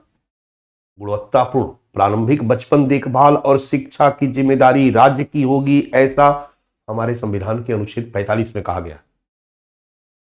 एक क्वालिटी वाला प्रारंभिक बचपन देखभाल हो और शिक्षा हो, इसको सुनिश्चित करना इस नई शिक्षा नीति का उद्देश्य है। नई शैक्षणिक संरचना 5+3+3+4 के अंतर्गत 3 वर्ष से 18 वर्ष तक के सभी बच्चे को शामिल इसमें किया जाएगा। यानी 3 वर्ष से 18 वर्ष तक के शामिल मतलब 15 साल तक की शिक्षा इस नई शिक्षा नीति के तहत देने का प्रावधान किया गया। स्कूली शिक्षा, इसको 4 भागों में बांटा गया। पहला है फाउंडेशनल स्टेज। फाउंडेशनल स्टेज 5 वर्ष तक होगा, 5 वर्ष का एजुकेशन होगा, यानी बच्चा 3 वर्ष से फाउंडेशनल स्टेज में घुसेगा, 5 साल तक पढ़ेगा, 8 साल की उम्र तक आते आते फाउंडेशनल स्टेज को कंप्लीट करेगा। फाउंडेशनल स्टेज में क्लास 2 तक का वो पढ़ाई होगा अब प्लस नर्सरी से लेकर के 3 साल तक का बेसिक पढ़ाई होगा, प्री प्राइमरी जिसको कहा जाता है। तो 5 year is a foundational stage. दूसरा है प्रीपरेटरी स्टेज, ये 3 वर्ष का होगा, क्लास 3, 4, 5। और इसको पास करने के बाद बच्चा मिडिल स्टेज में जाएगा, इसको 3 इयर्स, क्लास 6, 7, 8। क्लास 8 तक मिडिल स्टेज पास करके निकल जाएगा। 14 वर्ष तक के बच्चों की प्रारंभिक शिक्षा उसका मौलिक अधिकार है, यह मौलिक अधिकार यहां पर खत्म हो जाएगा। बट मौलिक अधिकार तक ही उपलब्ध क्यों कराएं हम आगे की भी सोचें। तो उसके बाद हमारा 4 साल का सेकेंडरी स्टेज होगा, class 9, 10th, 11th, 12th। Done. अब आ जाइए, ये एक डेटा में मैंने डायग्राम में दे दिया, बच्चा यहां से चलेगा। क्लियर? फाउंडेशनल 3 साल उसका, आंगनवाड़ी, बाल वाटिका, प्री स्कूल ऑब्लिक बाल वाटिका, यहां पर 3 साल की पहली वाली पढ़ाई होगी। 3 साल के बाद क्लास 1 और 2 ये पढ़ेगा, क्लास एज 6 से लेकर के 8 तक। ठीक है। और फिर एज 8 से 11 तक वो क्लास 3 और 5 पढ़ेगा, 3 साल तक का। 3, 4, 5 3 साल तक का ये हो गया, 2 साल का ये हो गया, 3 साल का ये हो गया, और फिर 3 साल का उसका मिडिल स्टेज होगा, क्लास 6 से 8, उम्र 11 साल से लेकर के 14 साल तक। और फिर इसके बाद 4 साल का आपका सेकेंडरी स्टेज हो गया, 14 वर्ष की उम्र से 18 वर्ष की उम्र तक।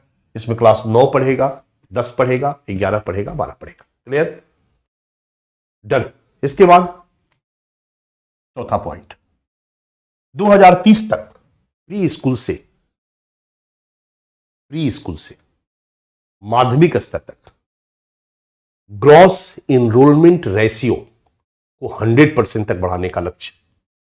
100% भारत के जितने भी बच्चे हैं वो इनरोल्ड हो जाए, 2030 तक का लक्ष्य रखा गया किसी भी कीमत पर। 5वां, भाषाई विविधता को बढ़ावा देते हुए, बहुत पहले से चल रहा था, हालांकि ज्ञान आयोग ने कहा था, ये थोड़ा सा डिस्प्यूटेड है बच्चा।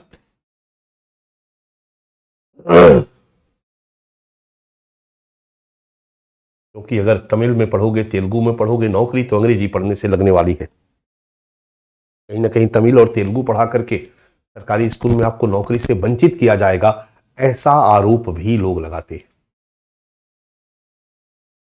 ज्ञान आयोग ने कहा था कि क्लास 1 से अंग्रेजी की पढ़ाई को कंपलसरी की जाए, क्योंकि आज जहां तक बेहतरीन जॉब का सवाल है, उस बेहतरीन जॉब के लिए आज ग्लोबल डिमांड के अकॉर्डिंगली अगर आपको तैयार होना है तो आपको अंग्रेजी फराटेदार आनी चाहिए, ऐसा ज्ञान आयोग ने सिफारिश करी थी। लेकिन हमारे इस नई शिक्षा नीति में भाषाई विविधता को बढ़ावा देने पर बल दिया गया है, और कम से कम 5 क्लास तक, मिनिमम क्लास 5 तक, और जरूरत पड़े तो अधिमानतः क्लास 8 तक, और उससे आगे तक अगर राज्य चाहता है तो। राज्य को जिम्मे दे दिया गया कि राज्य डिसाइड करेगा आगे तक। शिक्षा का माध्यम घरेलू भाषा होगा, मातृभाषा होगा, स्थानीय भाषा होगा, क्षेत्रीय भाषा होगा। क्षेत्रीय भाषा में शिक्षा बच्चों को प्रदान किया जाएगा। इसके पीछे का तर्क है कि उस समय के बच्चे, एक तो पहले हमारी भाषा की खत्म नहीं होगी, अछूण बनी रहेगी। ऐसा ना हो कि सब अंग्रेजी में चले जाएं और अपनी भाषा को भी भूल जाएं। हमारी संस्कृति की निरंतरता बनी रहेगी, भाषा की निरंतरता बनी रहेगी। और दूसरा तर्क है कि प्रारंभिक छोटे जो बच्चे होते हैं ना, वो अपने क्षेत्रीय भाषा में आसानी से पढ़ लिख सकते हैं, उनके लिए आसान होता है। और अचानक उन पर विदेशी भाषा लाद देने से उनको लिए सीखना समझना बड़ा मुश्किल हो जाता है। इसलिए प्रारंभिक शिक्षा देसी भाषा में ही दी जानी चाहिए, क्षेत्रीय भाषा में दी जानी चाहिए, ऐसा सोच करके क्लास 5 तक और क्लास 8 तक बता दिया मैंने। छठा पॉइंट, कला और विज्ञान के बीच। अब यहां पर ध्यान देने वाली बात है बच्चा कि साइंस हो आर्ट्स हो, अभी तक था कि साइंस अलग और आर्ट्स बिल्कुल अलग।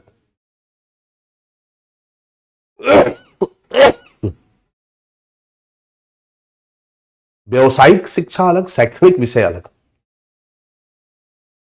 अब ऐसा नहीं, इनके बीच कोई बहुत बड़ा बाउंड्री लाइन देकर के अलग अलग करने की जरूरत नहीं है। कला की शिक्षा हो या विज्ञान की शिक्षा हो, दोनों बिल्कुल अलग नहीं है, दोनों को मिलाकर के चला जाए। व्यवसाय से जुड़ा हुआ शिक्षा हो या पढ़ाई लिखाई वाला पाठ हो, दोनों अलग नहीं है, तो दोनों के बीच कोई सख्त अलगाव पर बल नहीं दिया जाएगा, इंटीग्रेटेड करके पढ़ाया जाएगा। अब ये नहीं किसी को हम कालीन बनाना सिखा रहे हैं तो उसको पढ़ाई नहीं आनी चाहिए, वो उसी में जाए, ऐसा नहीं है।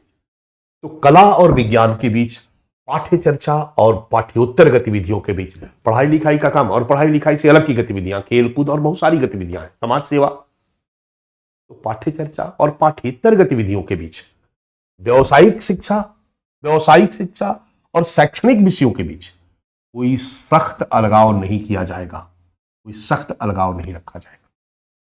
ये भी एक इंपॉर्टेंट पार्ट है। 7वां, मूलभूत साक्षरता। अब आ जाओ कुछ क्वालिटी एजुकेशन के लिए, कुछ मानक के लिए।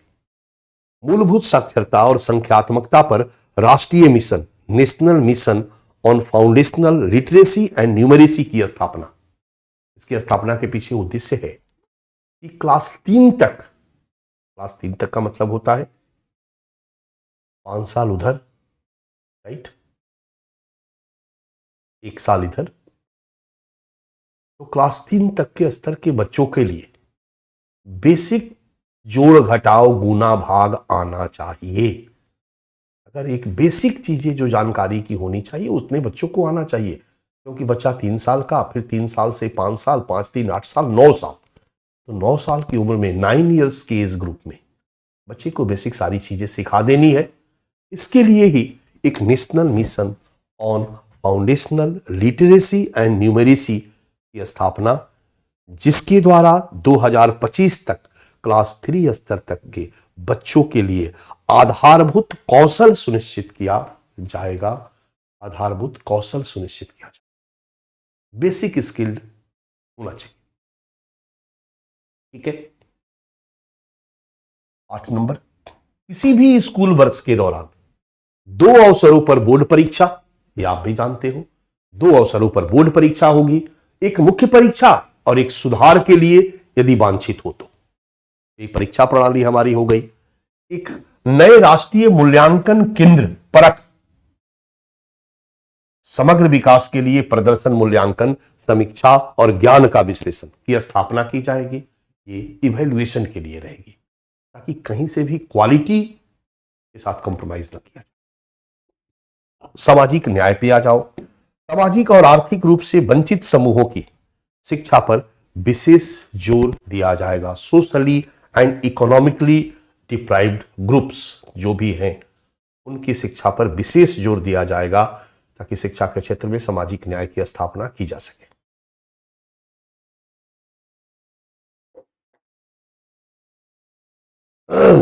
अब क्षेत्रीय विषमता को कम करने के लिए, एक तो हो गया वंचित समूह की शिक्षा, अलग अलग वंचित क्षेत्र भी है, बहुत सारे ऐसे भारत के राज्य हैं जो काफी पीछे है, जहां शिक्षा का स्तर बहुत ही निम्न है।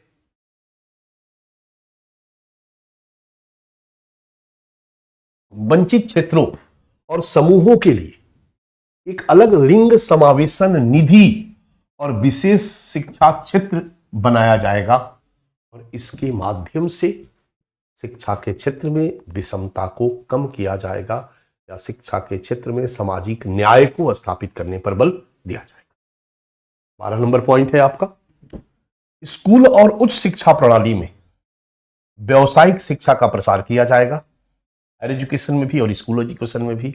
और क्लास 6 से लेकर शैक्षणिक पाठ्यक्रम में व्यावसायिक शिक्षा शामिल किया जाएगा, और इंटर्नशिप की भी व्यवस्था होगी। यानी क्लास 6 से स्कूली शिक्षा में जब बच्चा व्यावसायिक शिक्षा पढ़ेगा, कोई भी व्यवसाय प्रोफेशन को लेके, तो किसी भी ऑर्गेनाइजेशन में इंटर्नशिप के लिए भी हो जा सकता है। आज के डेट में आप अगर होटल मैनेजमेंट करते हो तो इंस्टीट्यूट्स में पढ़ने के बाद इंटर्नशिप के लिए किसी होटल से एसोसिएट कर दिया जाता। अब ये स्कूल से ही शुरू होगा। इंटर्नशिप की भी व्यवस्था की जाएगी। शिक्षकों की भर्ती और योग्यता आधारित प्रदर्शन के लिए मजबूत और पारदर्शी प्रक्रियाएं स्थापित की जाएगी, ताकि क्वालिटी टीचर को उपलब्ध कराकर एजुकेशन को गुणवत्तापूर्ण बनाया जा सके। स्कूल परिसरों और समूहों के माध्यम से सभी संसाधनों की उपलब्धता सुनिश्चित की जाएगी। रिसोर्स सुनिश्चित करना, राज्य स्कूल मानक प्राधिकरण का गठन किया जाएगा। राज्य स्कूल मानक प्राधिकरण का गठन किया जाएगा ताकि एक स्टैंडर्ड को मेंटेन रखा जा सके। व्यावसायिक शिक्षा सहित उच्च शिक्षा में ग्रॉस इनरोलमेंट रेशियो 26.3% 2018 में था। 2035 तक इसको 50% तक बढ़ाने का लक्ष्य रखा गया है। यानी व्यावसायिक शिक्षा और उच्च शिक्षा दोनों को मिलाकर के जो हमारा इनरोलमेंट हुआ था, रजिस्ट्रेशन हुआ था, एडमिशन हुआ था, वो 26.3% था। उसको बढ़ाकर के 50% करने का लक्ष्य रखा गया है। साथ ही देश के उच्च शिक्षण संस्थानों में 35 करोड़ नई सीटों को जोड़ने का लक्ष्य रखा गया है। इसके लिए ढेर सारे यूनिवर्सिटी खोले जाएंगे, ढेर सारे इंस्टीट्यूट खोले जाएंगे, स्कूल खोले जाएंगे, आईआईटी खोला जा रहा। आगे हमने उपलब्धियों में कुछ पेज आपको दे दिया। 3.5 करोड़ नई सीटों को जोड़ने का लक्ष्य रखा गया है। सकल नामांकन अनुपात ग्रॉस इनरोलमेंट रेशियो बढ़ाने के लिए खुली और दूरस्थ शिक्षा का विस्तार पर बल दिया गया है, ताकि ऑनलाइन के माध्यम से भी दूर बैठे हुए छात्र पढ़ाई कर सके और सब को इनरोल्ड पढ़ाई से किया जा सके, सबको एडमिशन दिया जा सके। व्यावसायिक शिक्षा उच्च शिक्षा प्रणाली का एक अभिन्न अंग होगा। एनटीए नेशनल टेस्ट एजेंसी द्वारा उच्च शिक्षण संस्थानों में प्रवेश के लिए सामान्य प्रवेश परीक्षा का आयोजन किया जाएगा। सामान्य प्रवेश परीक्षा का आयोजन किया जाएगा। एकाधिक प्रवेश निकास विकल्प, मतलब 1 साल पढ़े और निकल गए, 2 साल पढ़े और निकल गए, एक डिग्री लेकर के, वहां पर डिग्री आपको दी जाएगी। अब विकल्प छात्रों के पास होगा। ये नहीं कि 3 साल पढ़ना है, 4 साल पढ़ना है। एमए में एडमिशन लिए, 2 साल का एमए का डिग्री होता है, 1 साल पढ़े निकल लिए, 1 साल का आपको डिग्री मिल जाएगा। समग्र और बहुविषयक शिक्षा, बहुविषयक शिक्षा और अनुसंधान विश्वविद्यालयों की स्थापना की जाएगी। रिसर्च यूनिवर्सिटी की स्थापना की जाएगी। मल्टीपल या multi disciplinary education, multi disciplinary education research university की स्थापना की जाएगी। उच्च शिक्षण संस्थान में प्राप्त अंकों या क्रेडिट को सुरक्षित रखने के लिए एक एकेडमिक बैंक ऑफ क्रेडिट की स्थापना की जाएगी, जिसमें उस सबको सुरक्षित रखा जाएगा। शिक्षक शिक्षा सहित चिकित्सा शिक्षा को छोड़ दो, कानूनी शिक्षा को छोड़ दो, इसके लिए अलग है। एक चिकित्सा शिक्षा के लिए और बन गया है ना, मैंने पीछे पढ़ाया था कि एमसीआई को खत्म कर दिया गया है और एमसीआई के जगह पर एक नेशनल मेडिकल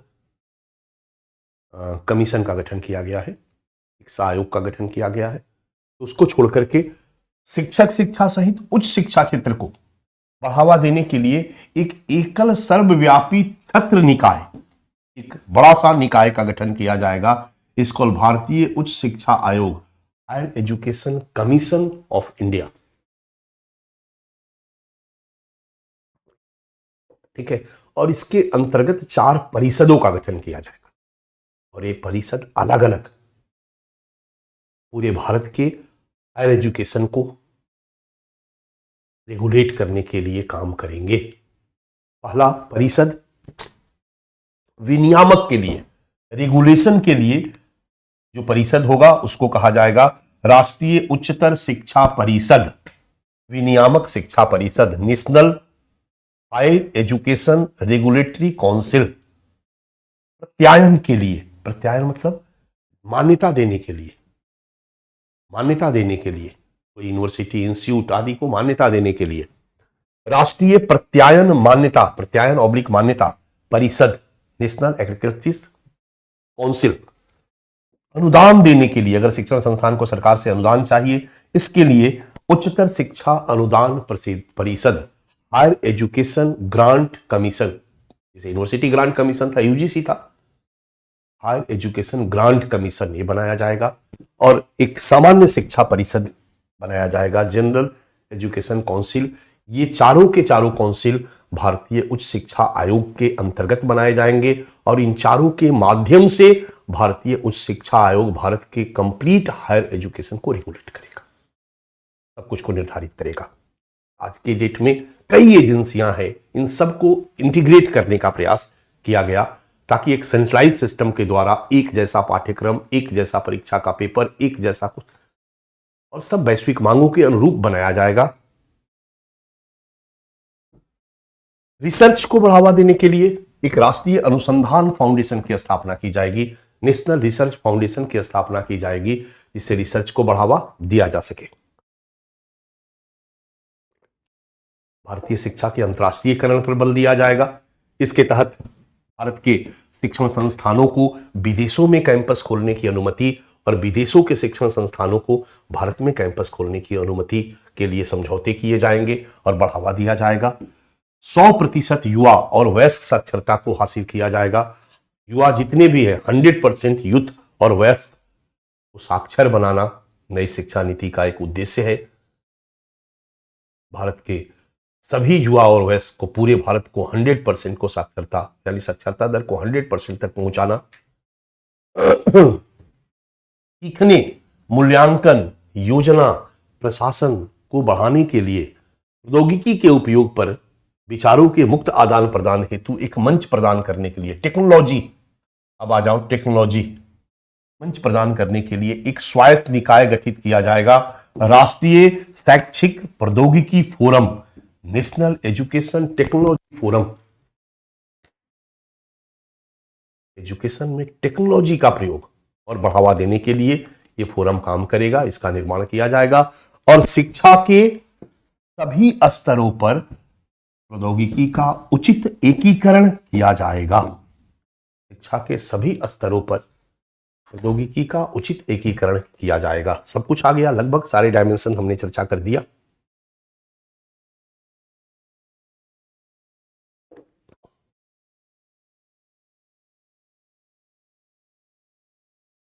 क्वालिटी एजुकेशन के लिए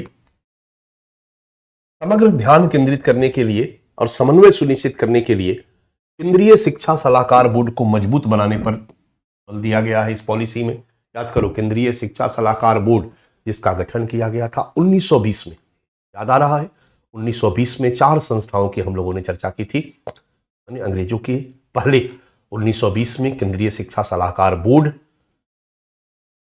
29 में सीबीएसई, 33 में medical council of India MCI और 1945 में AICTE all India council for technical education. जो सबसे पहला संस्थान था केंद्रीय शिक्षा सलाहकार बोर्ड, उसको मजबूत बनाने पर बल दिया गया है। इस नई शिक्षा नीति में भारतीय परंपरा संस्कृति के प्रोत्साहन पर बल दिया गया है। ठीक है, हर जगह हमारी जो भी परंपरागत विरासत है उसकी पढ़ाई पर बल दिया जाए, उसके बारे में छात्रों को अवेयर किया जाए। स्कूली शिक्षा के पाठ्यक्रम निर्माण में भी इस तरह की चीजों को पढ़ाया जाए ताकि हमारे पढ़ने लिखने वाले युवा वर्ग में हमारी परंपरा और संस्कृति का ज्ञान रहे। और तीसरा, लस्ट, केंद्र द्वारा राज्य के सहयोग से शिक्षा क्षेत्र में सार्वजनिक निवेश, क्योंकि सब चीज के लिए पैसा चाहिए, GDP का 6% तक करने पर बल दिया गया है इस नई शिक्षा नीति में। हालांकि राइट टू एजुकेशन में भी ये किया गया था कि 6% तक GDP का बढ़ाया जाए, इसमें भी 6% तक बढ़ाने पर बल दिया गया है। बच्चा, ये है हमारी शिक्षा नीति 2020 और इसके प्रोविजन। इसमें स्कूल शिक्षा, उच्च शिक्षा, तकनीकी शिक्षा, तीनों में मात्रात्मक वृद्धि, गुणात्मक वृद्धि और सामाजिक न्याय की स्थापना, तीनों पर बल दिया गया है। तीनों ही क्षेत्र में वैश्विक मांगों के अनुरूप, ग्लोबल वर्ल्ड के अनुरूप शिक्षा का प्रारूप, शिक्षा का स्तर सुनिश्चित करने का प्रयास किया गया है। शिक्षा को रोजगारोन्मुख बनाने का प्रयास किया गया है। शिक्षा केवल रोजगार का ही माध्यम नहीं हो बल्कि एक फंक्शनल पर्सनालिटी डेवलपमेंट में भी सहयोग दे, इस पर भी बल दिया गया है। हमारे शिक्षा प्राप्त युवाओं में परंपरा और संस्कृति का ज्ञान हो, इस पर भी बल दिया गया है। ये सारी चीजें लगभग किसी न किसी रूप में हमारी नई शिक्षा नीति में शामिल है और इस नई शिक्षा नीति में पूरे भारत के एजुकेशन सिस्टम को इंटीग्रेट और एक रूपीय बनाने पर भी बल दिया गया। तो अगर हम इसको 5, 6, 7 लाइन में इसको समेटने का प्रयास करें तो यही सारी चीजें, ये तो शुरू से चल रहा था। क्वांटिटी, क्वालिटी, सोशल जस्टिस, ये 3 चीजें पहले से थी। ग्लोबल डिमांड के अकॉर्डिंगली टेक्नोलॉजी ओरिएंटेड, ये 2-3 चीजें और बाद में जुड़ी। रेगुलेशन की जो समस्या थी, ढेर सारे जो रेगुलेटरी बॉडी थी, इन सब चीजों को दूर करके एक सेंट्रलाइज सिस्टम के तहत इसको ले आना, एक जैसा पाठ्यक्रम, कुछ अलग अलग जो समस्याएं थी उसके बाद जो 5-6 बेसिक समस्या रही, उसके बाद अलग अलग पाठ्यक्रम, अलग अलग राज्यों का बोर्ड, इन सब चीजों को दूर करने के लिए एक सिस्टम बनाने का प्रयास, एक एग्जामिनेशन का प्रयास, ये तमाम तरह की चीजें नई शिक्षा नीति के प्रमुख पहलू हैं, जिसको कि आप लोगों ने देखा। मैंने इसमें 4-5 पॉइंट चैलेंजेस का भी दे दिया है बच्चा, क्योंकि नई शिक्षा नीति आइडियल है, इसमें कहीं कोई शक नहीं, और शिक्षा नीति आइडियल होनी चाहिए, ये भी सत्य है, बेहतरीन हो। नीति पढ़ के लगे कि नहीं, अगर ऐसा हो गया तो फिर इससे बेहतर कुछ हो नहीं सकता। लेकिन सबसे महत्वपूर्ण चीज है कि नीति और योजना बनाना। चैप्टर 1 में हम लोगों ने यही पढ़ा था, भारत में नीति और योजना निर्माण के स्तर पर कठिनाइयां, भारत में नीति और योजनाओं के एग्जीक्यूशन के स्तर पर चैलेंजेस, लागू करने के स्तर पर चैलेंजेस। कहीं ना कहीं इसको एग्जीक्यूट करना अपने आप में, नीति में क्या कमी है 1-2 लाइन में हम कमी दे सकते हैं, एग्जीक्यूशन एक बहुत बड़ी चुनौती है।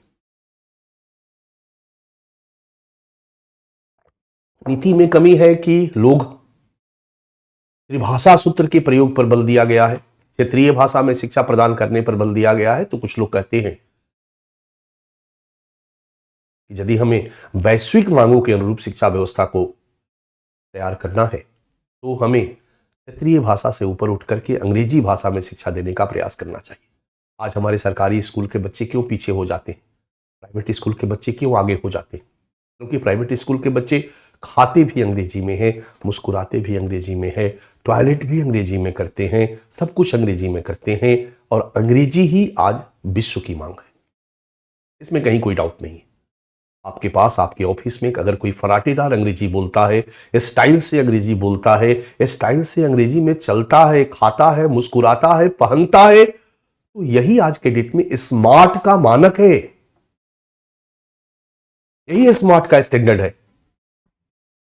कोई कहता है पर्सनालिटी डेवलपमेंट का कोर्स कर रहे हैं, उसमें अंग्रेजी बोलने का आर्ट वो सीखता है ताकि वैश्विक मांग के अनुरूप अपनी व्यक्तित्व को तैयार कर सके और बहुराष्ट्रीय कंपनियों में अपनी रोजगार को सुनिश्चित कर सके। लेकिन हमारे आज भी सरकारी स्कूल की जो पढ़ाई लिखाई है वो क्षेत्रीय भाषा में होती है। हिंदी भाषी राज्यों में हिंदी भाषा में सरकारी स्कूल में पढ़ाया जाता है।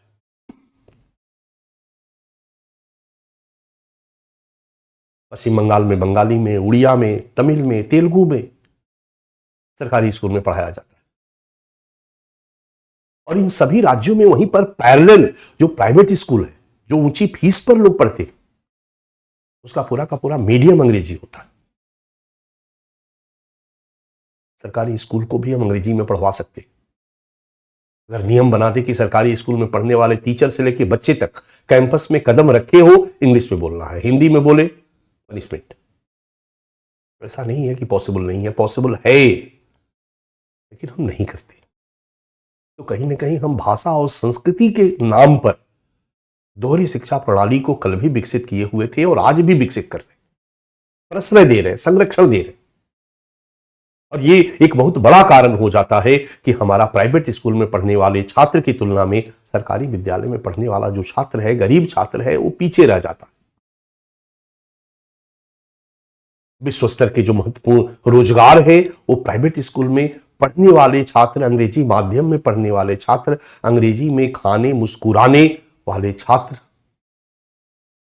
वहां पर बाजी मार ले जाते हैं, और हमारे देसी भाषा वाला छात्र वहां पर रोजगार प्राप्त करने में फेल हो जाता है। कहीं ना कहीं ये कंट्राडिक्टरी है। एक तरफ कहा जा रहा है कि वैश्विक मांगों के अनुरूप हम भारत में एजुकेशन सिस्टम को तैयार कर रहे हैं, तो दूसरी तरफ क्लास 5 तक, यथासंभव 8 तक और उससे आगे तक भारतीय संस्कृति के संरक्षण के नाम पर, भाषा के संरक्षण के नाम पर,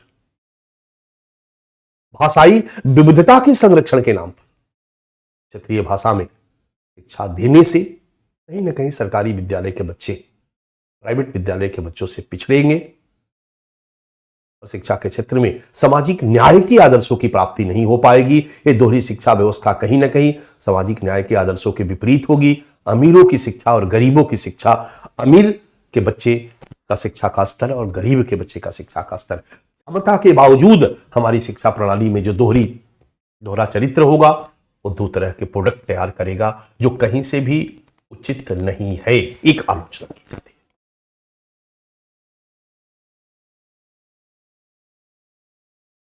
तो क्षेत्रीय भाषा के संरक्षण के नाम पे, परंपरा और संस्कृति के संरक्षण के नाम पे शिक्षा व्यवस्था को तैयार करने का जो प्रारूप है, ये वैश्वीकरण के वर्तमान युग में अप्रासंगिक है, ऐसा आरोप लगाया। दूसरा कहा जा रहा है कि विदेशी शिक्षण संस्थानों में प्रवेश से, जो इसमें प्रोविजन है, हमारी उच्च शिक्षा महंगी होगी, और महंगी होगी तो अमीरों के लिए तो हार्वर्ड की डिग्री लेना आसान हो जाएगा बच्चा, लेकिन गरीबों के लिए हार्वर्ड की डिग्री लेना आसान नहीं होगा। हार्वर्ड यूनिवर्सिटी में तो वही पढ़ेगा ना जो अमीर का बच्चा हो, क्योंकि फीस नियंत्रण एक इंपॉर्टेंट पार्ट है, और आज प्राइवेटाइजेशन के दौर में फीस नियंत्रण पर ना कोई बात की गई है, न की जा सकती है। पहले भी हम लोग क्रिटिसाइज कर चुके हैं, हम लोग राइट टू एजुकेशन एक्ट में क्रिटिसाइज कर चुके हैं कि फीस नियंत्रण का कोई व्यवस्था उसमें नहीं है।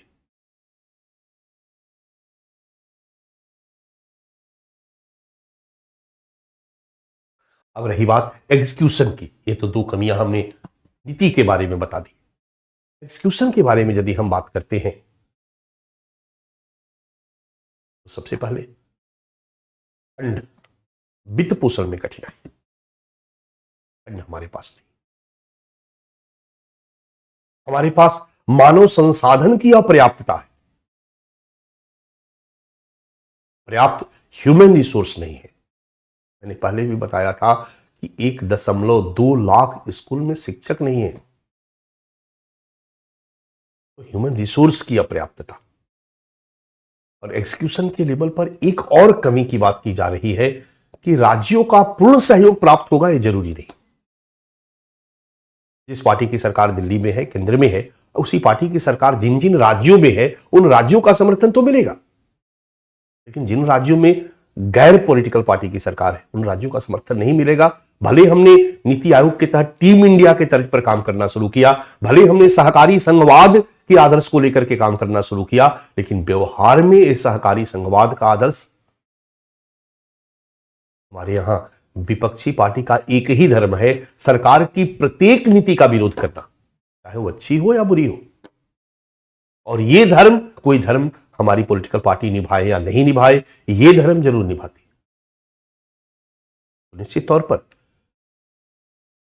राज्यों का पूर्ण सहयोग मिलने में कठिनाई होगी, यह भी एक बहुत बड़ा चैलेंज है। तो कुछ चुनौतियों की चर्चा हल्की फुल्की करेंगे, लेकिन हमारा अप्रोच हमेशा फंक्शनलिस्ट होगा बच्चा, एक पॉजिटिव अप्रोच के साथ हमारा आंसर होना चाहिए। हम मार्क्सिस्ट नहीं है, हमेशा एक यूपीएससी की परीक्षा देने वाले छात्र को एक पॉजिटिव माइंडसेट का होना चाहिए, नेगेटिव माइंडसेट का नहीं होना चाहिए। हमारे लिए सफलता में सबसे बड़ा सहायक तंत्र होगा कि हम ये बात पर फोकस न करें कि आधा ग्लास खाली है, हम इस बात पर फोकस करें कि आधा ग्लास भरा हुआ है। यार, आधा ग्लास भरा हुआ है, आधा ग्लास भरा हुआ है। इस पर जितना एम्फेसिस देंगे हम सरकार के ब्यूरोक्रेसी के अनुकूल होंगे। हमेशा जब सरकार यूपीएससी इंटरव्यू लेती है तो इस बात को ध्यान में रखा जाता है कि जो छात्र हो उसमें फ्लेक्सिबल पर्सनालिटी हो, फ्लेक्सिबिलिटी हो, रिजिड टाइप का स्टूडेंट ना हो, किसी आइडियोलॉजी से बायस ना हो। अगर मान लो कोई छात्र मार्क्सिस्ट है, बड़ा मुश्किल हो जाएगा अगर ब्यूरोक्रेसी में जाता है तो। अरे छात्र तो ऐसा होना चाहिए, ब्यूरोक्रेट्स तो ऐसा होना चाहिए कि कांग्रेस की सरकार में कांग्रेसी बन गया और बीजेपी की सरकार में भाजपा ही बन गया, और अगर कम्युनिस्ट की सरकार आती है तो कम्युनिस्ट बन गया। यानी हर सरकार की अपनी आइडियोलॉजी होती है, और हर सरकार जब आती है तो अपनी आइडियोलॉजी को केंद्र में रख करके सरकारी नीतियों का निर्माण करती है, और उन सरकारी नीतियों और कार्यक्रमों को एग्जीक्यूट करने की जिम्मेदारी किसकी है? ब्यूरोक्रेट्स की है। तो ब्यूरोक्रेट्स को तो हर सरकार की विचारधारा के साथ समन्वय स्थापित करने योग्य पर्सनालिटी होनी चाहिए। इंटरव्यू में भी इस बात को ध्यान में रखा जाता है, जिस कैंडिडेट का इंटरव्यू लिया जा रहा है वो फ्लेक्सिबल है कि नहीं, कहीं रिजिड तो नहीं है। और साथ साथ ये भी देखा जाता है कि अप्रोच पॉजिटिव है कि नहीं। बहुत से लोग बड़े नेगेटिव माइंडसेट के होते हैं, ऐसा माइंडसेट आपके लिए भी नहीं चलेगा। इसलिए हमेशा आपका निष्कर्ष, जब भी आप इवैल्यूएशन करते हो, एनालिसिस करते हो, तो उसका निष्कर्ष आपका पॉजिटिव माइंडसेट से निकला हुआ होना चाहिए। इसलिए ये सारे चैलेंजेस हैं, लेकिन चैलेंजेस के बाद एक पॉजिटिव माइंडसेट के साथ हम कहेंगे कि निश्चित तौर पर ये सब चुनौतियां हैं, बावजूद इसके भारत की शिक्षा व्यवस्था में आमूलचूल परिवर्तन लाने में यह शिक्षा नीति एक मील का पत्थर साबित हो सकती है, यदि उसको प्रॉपर तरीके से एग्जीक्यूट किया जाए तो। डन। तो ये है बच्चा आपके नेशनल एजुकेशन पॉलिसी 2020 की चुनौतियां। मैंने पहले पॉलिसी के लेवल पर 2 चुनौतियों की चर्चा की। पहला, भाषा सूत्र तथा परंपरा एवं संस्कृति पर बल देना वैश्वीकरण के वर्तमान युग में अप्रासंगिक। दूसरा, विदेशी शिक्षण संस्थानों में प्रवेश से उच्च शिक्षा के महंगा होने की संभावना। ये 3 ठो जो है वो एग्जीक्यूशन के लेवल पर है। वित्त पोषण में कठिनाई, मानव संसाधन की अपर्याप्तता और राज्यों द्वारा पूर्ण सहयोग में कठिनाई। ये सब चुनौतियां हैं, बट इन चुनौतियों के बावजूद हमारी सरकार इस दिशा में प्रयासरत है। अगर ढंग से सरकार ने प्रयास किया तो यह नई शिक्षा नीति भारत की शिक्षा व्यवस्था को वैश्विक मांगों के उस उच्च आयाम पर पहुंचाएगी जो भारत के विकास में सदैव सहायक होगा। हो गया, यह है आपका नई शिक्षा नीति। हमने बच्चा एक अलग से दे दिया है आपके सामने, कुछ कंटेंट में आपको दे देता हूं। मैटर नई शिक्षा नीति 2020 की उपलब्धियां, मतलब इसके तहत क्या क्या की जा रही है, क्या क्या पहल किए जा रहे हैं, क्या क्या इनिशिएटिव लिए जा रहे हैं। तो ऐसे ही देख लेना, क्योंकि ये लगातार बदलते रहेंगे, बट हमने आपको एक जगह दे दिया रीडिंग डालने के लिए। जब आप एग्जाम दे रहे होंगे तो इस पर एक नजर डाल देनी चाहिए। केंद्र सरकार, राज्य सरकार और केंद्र शासित प्रदेश सरकार ने राष्ट्रीय शिक्षा नीति 2020 के कार्यान्वयन के लिए अनेक पहलें की है, जिनका विवरण निम्नानुसार है। विश्व स्तरीय संस्थान योजना, मैं बस केवल नाम ले रहा हूं। विश्व स्तरीय संस्थान योजना, बस थोड़ा नाम से ही समझ लो कि वैश्विक स्तर पर हमारी भारत के संस्थानों को लेबल प्रदान करना इस योजना का प्रमुख लक्ष्य होगा। 2017 में शुरू किया गया था, लेकिन इसको अब और तेजी से और मजबूती से आगे बढ़ाया जा रहा है। पीएम श्री योजना, जिसमें 14,500 से अधिक स्कूलों का उन्नयन और विकास इसको शुरू किया गया है। पीएम श्री योजना एक स्टैंडर्ड ऐसा स्कूल जो अगल बगल के स्कूलों को लीडरशिप करे, एक बेहतरीन स्कूल पीएम श्री योजना के तहत तैयार किया जा रहा है। ठीक है, इसमें 6,448 स्कूलों का चयन, जैसे है ना स्मार्ट सिटी मिशन, कुछ शहरों को स्मार्ट बनाने का लक्ष्य, उस तरह से कुछ स्कूलों को चयन करके और उसको एकदम शानदार स्कूल बनाने का लक्ष्य, इसको प्रधानमंत्री स्कूल्स फॉर राइजिंग इंडिया कहा जाता है। ठीक है, निपुण भारत पहल, पीएम ई विद्या योजना, मूलभूत चरण के लिए राष्ट्रीय पाठचर्या की रूपरेखा और जादुई पिटारा पहल, निष्ठा पहल, नेशनल डिजिटल एजुकेशन आर्किटेक्चर, राष्ट्रीय शैक्षणिक फ्रेमवर्क, अंतर्राष्ट्रीय परिसर कैंपस और साझेदारी। अंतर्राष्ट्रीय परिसर मतलब भारत के विश्वविद्यालय को दूसरे देश में विदेशों में खोलना और विदेशों के विश्वविद्यालय को भारतीय परिसर में खोलना, भारतीय विश्वविद्यालयों को विदेशों में परिसर में स्थापित करने और विदेशी संस्थानों को भारत में संचालन के लिए आमंत्रित करने में सहायता करती है ये योजना।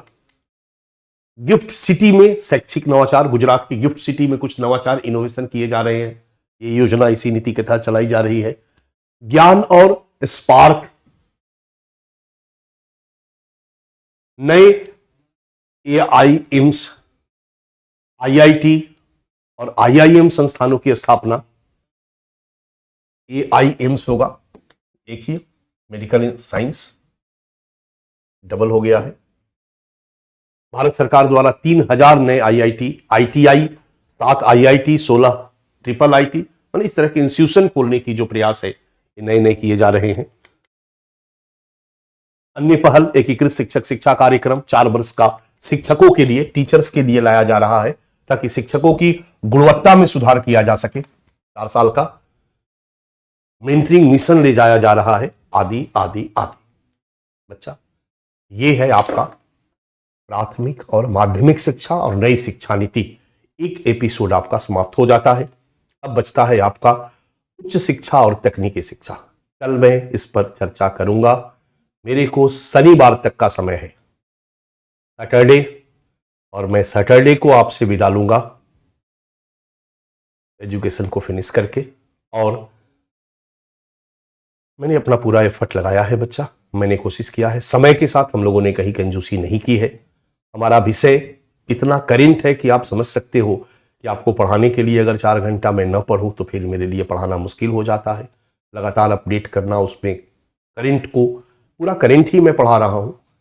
और मैं जब पढ़ाता हूं सोशल जस्टिस तो कोशिश यही रहता है कि इसके लिए अलग से बच्चे को करेंट पढ़ने की जरूरत नहीं पड़े, 2-3 साल बाद इसको एक बार अपडेट कर ले। तो मैंने सोशल जस्टिस को लगभग कंप्लीट कर दिया है।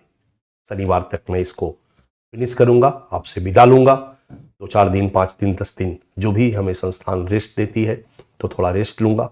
और रेस्ट लेकर के फिर से मैं आज बहुत ही इंटरेस्टिंग टॉपिक आंतरिक सुरक्षा लेकर के मैं आऊंगा। इसमें हम लोग अफ्रीका में घूमेंगे, लैटिन अमेरिकी देशों में घूमेंगे, पश्चिम एशिया के देशों में घूमेंगे, इस्लामिक स्टेट के बारे में पढ़ेंगे, वैश्विक आतंकवाद के बारे में पढ़ेंगे, हमारे देश के अंदर के टेररिज्म के बारे में पढ़ेंगे, कश्मीर के बारे में जानेंगे, हमारे बॉर्डर पे क्या क्या सिक्योरिटी चैलेंजेस है वो जानेंगे, साइबर के क्षेत्र में क्या क्या सिक्योरिटी चैलेंजेस है वो जानेंगे, और क्या इन सब चीज़ों से निपटने की हमारी व्यवस्था है, इन सब चीज़ों को देखने का हम लोग प्रयास करेंगे। ठीक है, तो एक हमारा नया सेगमेंट जो तीसरा होगा वो देखता हूं, मैं बात कर लेता हूं कब शुरू करना है। कल और परसों मैं आपके साथ हूं, कल और परसों तक में मैं इसको फिनिश कर दूंगा। थोड़ी बहुत कमी रहती है, लेकिन मैंने जितना समय दिया है सोशल जस्टिस में, एक कहीं ना कहीं केजीएस के सहयोग से ही दिया है। और केजीएस को इसलिए मैं थैंक्स बोलूंगा कि हमें मैक्सिमम समय दिया गया। अक्सर संस्थान की तरफ से कहा जाता है कि कम से कम समय में खत्म कर दो, और मैं दावा के साथ कहता हूं आप लोग इस ऐप पर हजारों की संख्या में पढ़ रहे हो। आपके अगल बगल अन्य संस्थानों से पढ़ने वाले लोग हैं, सोशल जस्टिस का अन्य संस्थानों से पढ़ने वाले बच्चों का आप नोट्स उठाओ, अपने नोट्स से कंपेयर करो, उनको एक बार दिखा दो, बेहोश हो जाएंगे। सच्चाई है बच्चा। तो मैंने सोशल जस्टिस पढ़ाया है और आपके साथ भी पढ़ाने के संदर्भ में न्याय किया है। और मैंने अभी अभी बताया कि अपना नोट सोशल जस्टिस का दिखाओ तो बेहोश हो जाएंगे। तब आपको एहसास होगा कि आपने पर्याप्त समय दिया है, हमारे साथ आपने सहयोग किया, समय दिया। हम लोगों ने बैलेंस करके थोड़ा लिखवा के, थोड़ा पीडीएफ के माध्यम से एक समय सीमा के अंदर इसको पूरा करने का प्रयास किया है। तो शनिवार तक मैं आपके साथ हूं, ठीक है, और फिर हम लोग इंटरनल सिक्योरिटी पढ़ेंगे। So thank you. आज की क्लास के लिए हम लोग कल मिलते हैं 12:30 बजे। तो थैंक यू। आपको पीडीएफ मिल गया है बच्चा, आज जो मैं क्लास लिया हूं इसका पीडीएफ मिला है। इसका पीडीएफ मिल गया है आप लोगों को? अगर पीडीएफ मिला है तो यस सर बोलिए, यस लिखिए। पीडीएफ मिला है तो यस लिखिए, पीडीएफ मिला है तो यस लिखिए। कुछ ऐसे टॉपिक इसमें होते हैं ना जिसके लिए बहुत कुछ संभावनाएं करंट की नहीं है, क्योंकि करंट पे ही सवाल है। तो जहां पर करंट में बहुत कुछ पॉसिबिलिटी नहीं है, उस टॉपिक को कहीं कोई मतलब नहीं बनता, कुछ उसमें मैटर ही नहीं मिलेगा जो कि हम पढ़ाएं, याद रखना। और वहां कुछ भी अगर करंट बनेगा तो फिर मैटर बन जाएगा, फिर वहां से प्रश्न पूछा जा सकता है, ये बात ध्यान में रखिएगा। पॉवर्टी जो है आपकी इकोनॉमी में इतना पढ़ेंगे उतना पर्याप्त है आपके लिए। आपको मिल गया है। एजुकेशन पॉलिसी तक मैंने आपको दे दिया है। एजुकेशन पॉलिसी तक मैंने आपको दे दिया है। शिक्षा नीति, national education policy 2020, national education policy 2020 तक मैंने आपको दे दिया है। Yes sir, yes sir, yes sir. National education policy 2020 मिल गया है। एक लड़का कोई लिख दे अगर 2020 मिल गया है तो मैं समझ जाऊंगा 2020 यस। कोई लिख दे अगर 2020 यस, या एनईपी यस लिख दे तभी चलेगा। एनईपी यस, कोई छात्र लिखे एनईपी यस, क्योंकि कहीं नो लिख रहे हैं, कहीं यस लिख रहे हैं। NEP yes.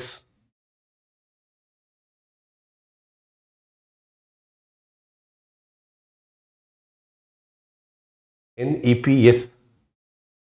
अगर नहीं मिला होगा तो एक बार मिल जाएगा। ठीक है, मैं एक बार बात कर लेता हूं टीम से। So thank you, thank you. कल मिलते हैं हम लोग।